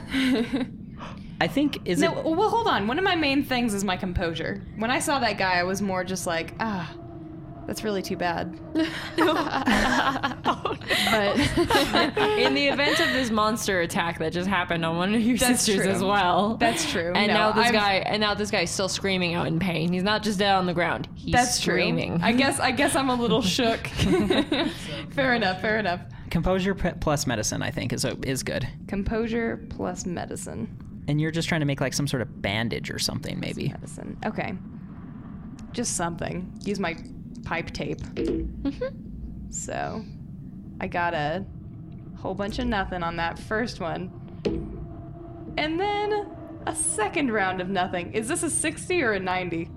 That's a 90. 90? I got a 1. I got one. One Yeah. success. One success. Yay! Yeah. He might not die. Right, you're probably Yeah. patching him up a little bit, like not healing him, but you're kind of you're packing the wound, sort of, with paper towels or whatever you have. Right. Or maybe like his own shirt, you're trying to do something. Yeah, for sure. I'm shaking a lot, though, I bet. Like he has a punctured lung, and so this isn't something you can treat here, pretty much. Right. This person is an XR-3 probably, because they do have that gliss craziness. And so not only are you trying to like fix them, but they're thrashing out against you. Shoot. And Can so we help hold him down while she tries to? yeah, you guys can probably bind them. Yeah. That'd So- be good. We and- gotta get this guy out of here. We gotta take him to a doctor. Yeah, you won't have to roll for that. So you guys bind him up. Everyone else in here seems pretty much dead. You take a quick glance around. Cool. Pretty much. Yeah, there's no local police force or anything. Like, we just go. We don't alert anybody. We just go to the emergency room. This is great. That's true. I mean, you're probably the closest thing to a police officer in this town. We are the law. We are the Douglas law. While they figure that out, can I like go and try and see if I can find out where it might have come from? If it came from that hallway or? Oh, from up? Yeah, you sure can. So you climb the stairs real quick while your sisters go off, and you do see that there is this like part that's been eaten out of the floor, and you look down and it's just kind of a vast gap down in parameter somewhere. Whoa. Shoot. Well, geez, we'll check that out later, huh? Yeah. Is there anyone we could go to, like a repair team? To like patch the hole? Yeah. I'm sure somebody could Useful since it can clearly I have cement back at home. I Yeah, can just maybe in like the daylight hours though, because right now Dana's like, Anya, come on, let's get the fuck out of here. What are you doing? Look to let someone know. So for some of your damage, your bashing damage, since you are XR3, as soon as combat's over, that's healed. Oh, sweet. Your lethal damage. Nice. Your lethal damage is going to take the course of a day to heal, and then aggravated damage is going to take about a week. okay. Woof. Okay. So, which is you heal about twice as fast as a normal human will. Nice. So you guys take this person to a quick clinic. I think eventually, I don't know. Does Dana stay there until like the family arrives? I think they're notified of who this person Dana is. would stay there until the family arrives. Of course. Yep. Just so the family could see how much she cared about that family member. I just want to let you all know, like, we will do everything we can to make sure he gets proper treatment and that he learns to fight this problem. He was found in a compromising situation. I want you to know that I'm here to help you through anything. You have people here that can help you. They're very assured, I bet. I hope so. Yeah. So, okay. Eventually the family shows up, takes them away. They thank you profusely, give you as many chips as they have on them. Oh, damn. So that might qualify as a gig. Woo! You have returned somebody. And then as you're leaving, like you guys hear the revs of motorcycles in the distance and the smashing of street signs. Nice. This is when I look at the ground and sort of stretch. Like, I don't know anything. This is not my problem tonight. I just hear We've solved one problem. This is not my problem tonight. Who can I go to just like block off that section? I can do it, like, for sure. Well, I mean, just like put warning tape and like get a warning out. Actually, I'll probably just ask you, Dana. That's true. How do we make sure nobody goes there? Neighborhood watch. Yeah. I bet if you contact this sort of National Guard group I told you about, they'll go, they'll clean up the bodies, and they'll reinforce the ground and stuff. That is what Dana does at that point. Just like, hey, this just happened. I want your men down there now. I wanted them there 5 minutes ago. Come on, get moving.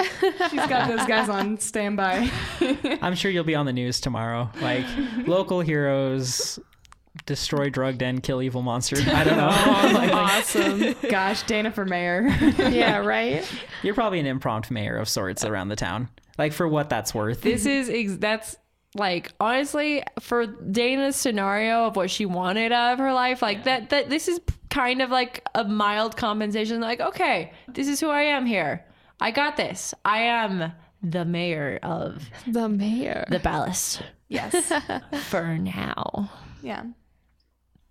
So, but perhaps after this, do you all kind of return home in a panic long or night. go out? Yep, definitely. Home for shower time. All right. Maybe Anya gets the first shower. Actually, I might shower and then go out again for a drink. Yeah. I mean, I don't shower or anything like that. I'm like a Tom girl. I can't. I don't really give a shit about that. I just go to sleep in my pile. That's not quite what's happening tonight. Oh, whoops. Just kidding. Damn. Is what I would have done on a regular night. But Oh, snap. As you guys kind of are walking home and just being like, I just want a damn shower. Like, the water kind of washes over you at that point and like kind of cleans you up anyways. Oh, okay. But so you all get home, kind of just are sitting on the couch, resting up. I don't know how big of a deal it is at home. Like, if you're going to involve Andrea or... Well, Andrea's still out in her shop right now. right. But William's there. Nope. It was just a thing. Yeah. Just a thing. I'll tell you all about it tomorrow. I tell them everything. Okay. Yeah. So I'm sure eventually Val shows up on your motorcycle. You park your cherry red beautiful in the storage unit. That's right. And like, as soon as you pull in, like, you actually feel like the hair on your, like, the back of your neck and stuff start to stand up, like static electricity. Oh. Is Andrea still doing her stuff in the garage? You're not so sure. All right, I'm feeling pumped. I want to go take another peek. So you peek again in that little box that she has unwrapped, that like capacitor. Like, there's a little gauge on the side and it says like 95%.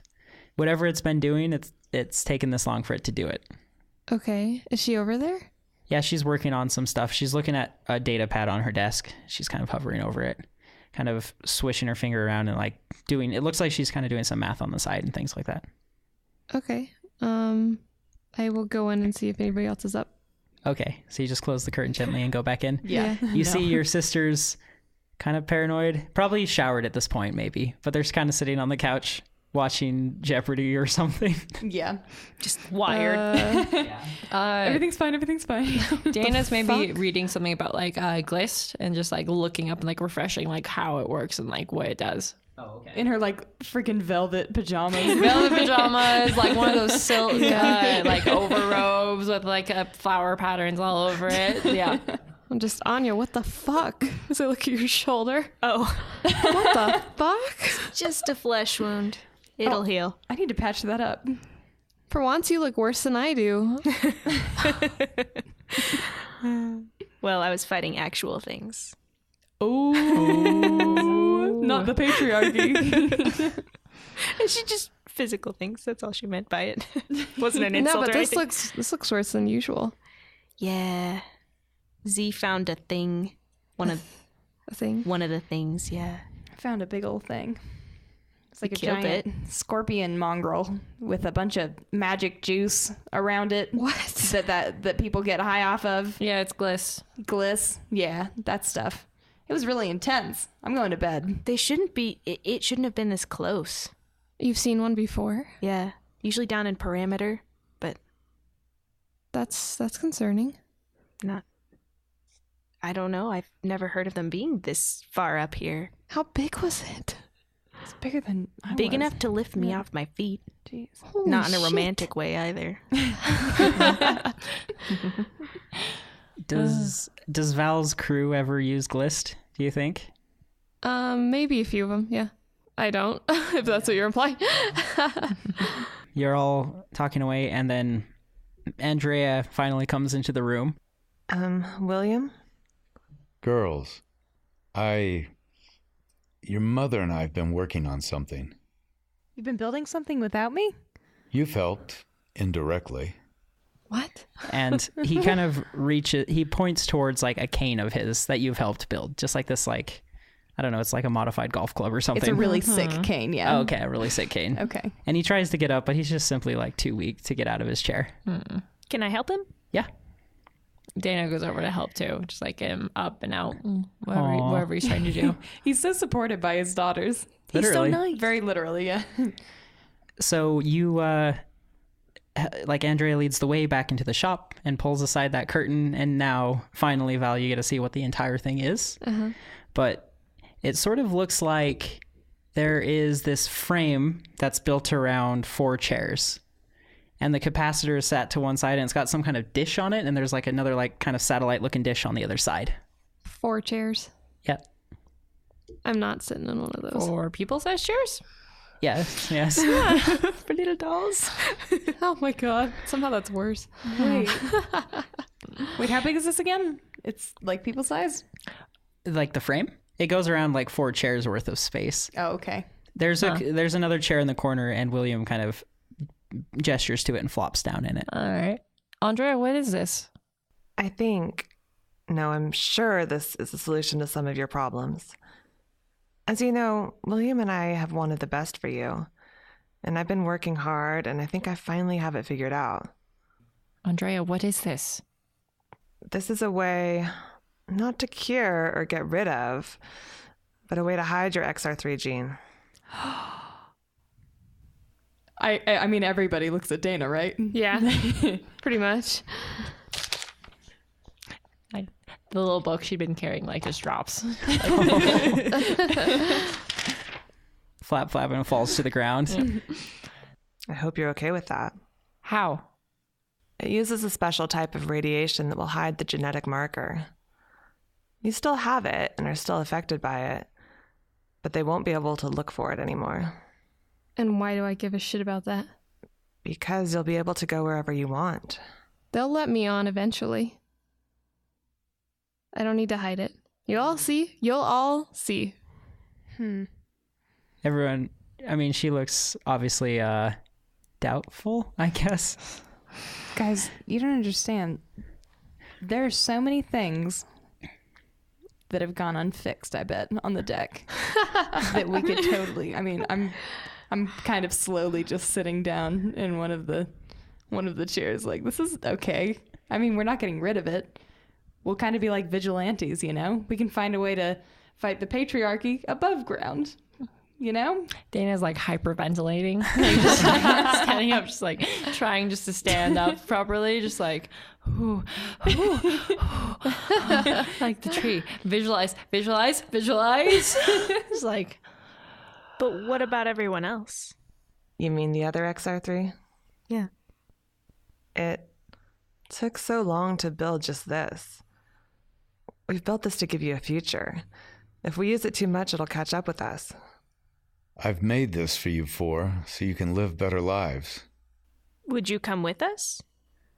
Maybe, if you can find a nice place on top.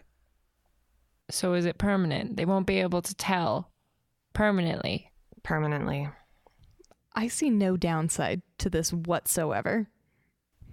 We could have diseases. No, we just hide the fact that we are that. It doesn't change anything. Nope. Is what Andrea said. Like, our eyes can't be rainbow, but on the sensors, it won't be able to sense that we are what we are. Right. We'll be vigilantes. It's going to be sick. And you'll come with us if we do find a place. Eventually. But my name does have a stigma. So maybe eventually? But now is not the time. Besides, I'm happy here with my nice new pillow and my shows. Oh, then I am too. You said eventually. That's not now. No, not quite now, my pup. Can it wait until you're ready to go? I don't want you to wait any longer, because maybe I'll be gone by then. Oh, William. Oh. Then I'll stay until then. He seems a little bit hurt, kind of. And he says, Really, I want you to see what life is like above. You remember my stories? I'm not leaving Val. everyone looks towards you.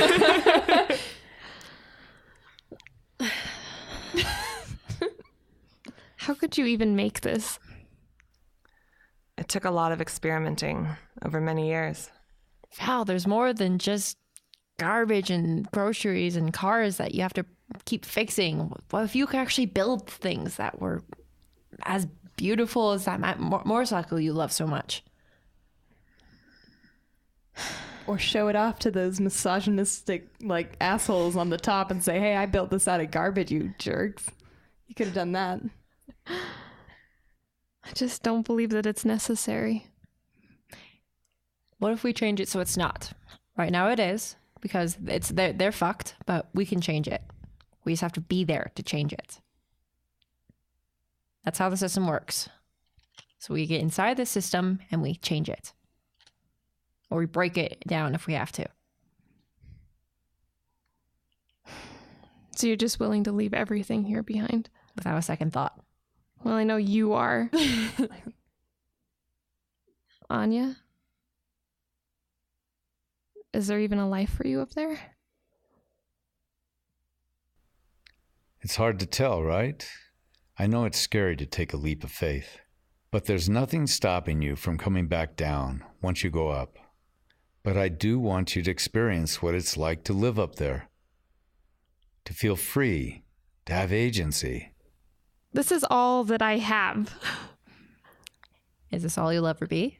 I have spent the last 2 years of my life for this cause, and we can't just simply erase it. You wouldn't be erasing it. You'd be going on a pilgrimage for your cause. Cause? I just nudge you. Something's about to start, and I do not want to be stuck in the middle of it. But well, no, whatever your cause is, it doesn't matter to you so much if you're willing to just settle for what you have here. This is settling, Val. It's true. You're willing just to stay here in your small little corner of the world when there's more, when you can learn more, when you can break more, and you can do more. It's true. You could learn more about what you're fighting against. It's true. If you go. It's true. That's true. And it would make you happy? Yes, absolutely. Bring me back stories. Well, let's do it. I pat the seats next to me. I'm bringing my bat. I wouldn't have it any other way. I slip a whoopee cushion on one of the seats. No, wait. That's the one Daine gets. Daine goes to sit down all nice and just like, this is it. This is my moment. And then...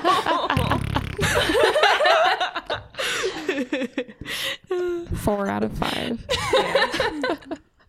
And if Val sits, Anya will sit too. But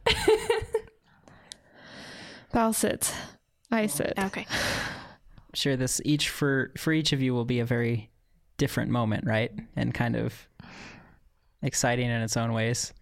But you sit up and, I mean, Val, you hear that like weird box start to kind of whir, and the power doesn't go out this time, but like that static feeling kind of charges up, and you guys feel like kind of right across your, like pretty much your upper bodies, like whatever those satellite dishes are, lets out a pulse of electricity of some, or like radiation, I mean, and it doesn't feel great. Like you feel almost every part of your body like vibrate in a way that you've never felt before, and the pulse goes back and back and back and forth. Whoa. And it's agonizing. Like for a normal human, you would probably be very, very bruised by this. And it lasts for probably just like 25 seconds or so. And then pretty soon you are like, it turns off, and that battery in the corner actually like sparks and like bursts into flames a little bit. And Andrea quickly grabs her little fire extinguisher and puts it out. And she picks up this box, kind of like a little, it looks like a Geiger counter or whatever. And she waves it in front of all of you, and she says, Holy shit. It worked. You fixed us. Well, I've just given you opportunity. So go where you want to go. You're still XR-3, but I think that's pretty great. Well, let's go. Thank you. Of course. I'm sorry I've been distant. I've been focusing on this quite a lot. Well, do you want something? What should we bring back for you? she looks towards William, and they both kind of, it looks like they've like rehearsed this moment a little bit. And William says, I imagine when you get up there, you'll find one decision to make, one way to change things. I want you to weigh your options before making your choice. You four are in an unprecedented position. In this city of stability, there is finally change. I mean, I want to grab both of them and then just hug them. oh, give them all a bear bear hug. We got to do a group hug, right? Yeah. And I just like wave my arms like, get in here. Come on, you guys. I'll join the hug. All right. Group hug. Yeah. Group hug. Okay. Dana like really drags Val into it. It's like, yep. We're doing this. This is happening. All right. And then Dana just does like a good like arm to like shoulder, whatever, like eye to eye, like, I will not forget this. Oh. William insists, like, you all eat dinner after this dramatic moment. Like, it's kind of, it calms down and you guys eat that whatever Val bought that day. The cheese and stuff. Cheese and candy. Bought that day. Right. In quotations. And, Cheese, candy, assorted protein bars. That's right. Eat your protein. in general, would everyone be willing to leave the next morning? Yes. Oh, for sure. Yep. Yeah. I get all my little bombs and my trinkets and I put them in my pockets. That's like I go through security very well. I mean, Dana, you know that, like, if you have a passport, you can get in and out. No one cares what you bring. Okay. Oh, well, in that case. I bring my most. I thought, I don't know. I guess I was feeling that I was case. feeling really TSA for a minute. So Right. In a way, but it's more people than objects. okay. Yeah. Okay. Let's smash cut. You four are in this white room, and before you there's a man with that colored iris, and there's like a robotic figure sitting next to him and like two women on the side, and they stare you down, and he asks, So, why have you never received your passports? We had to take care of our sick father. It's really just a status thing. He just needs a lot of care, and having his whole family there has been really helpful. Yeah, I hope you know, if you've lied to us in any capacity, that would be bad. You've told me the truth. Sure. I'm like standing back. Don't worry, you can trust us. there's a long silence, and you hear a whirring from the robot, and the man kind of glares daggers at you. Well, then we'll get those passports to you right away. And you get to go through those doors that you've never been through before. Oh my gosh. Passports in hand, you are now heading up towards the deck One step closer. on this escalator that probably fits about 10 people wide as you're going up this huge thing. You're kind of getting to the vantage point where you can start seeing what that sky probably looks like, which you've never seen before. Cool. Whoa. How do they change that light? Well, as you get up towards the surface, like there is kind of this mist, right, that I said surrounds the city. Oh, sure. And there are these fans that are separate, like out around the city, so they kind of push the fog up into a dome shape around the city. And it uses colored lights and things to like print like advertisements in the sky. That's cool. And you even get to feel like rain, like the real rain for the first time that's kind of precipitating out of this fog. And looking out towards the city, like I said, those spiraling like skyscrapers, like a silver light shines from multiple spotlights to like highlight the shroud, and above that golden light highlights the mast. Well, welcome to the deck and Act 1. This is sick. I'm so excited. Shoot, that was cool. That was cool. I liked it. Oh my gosh.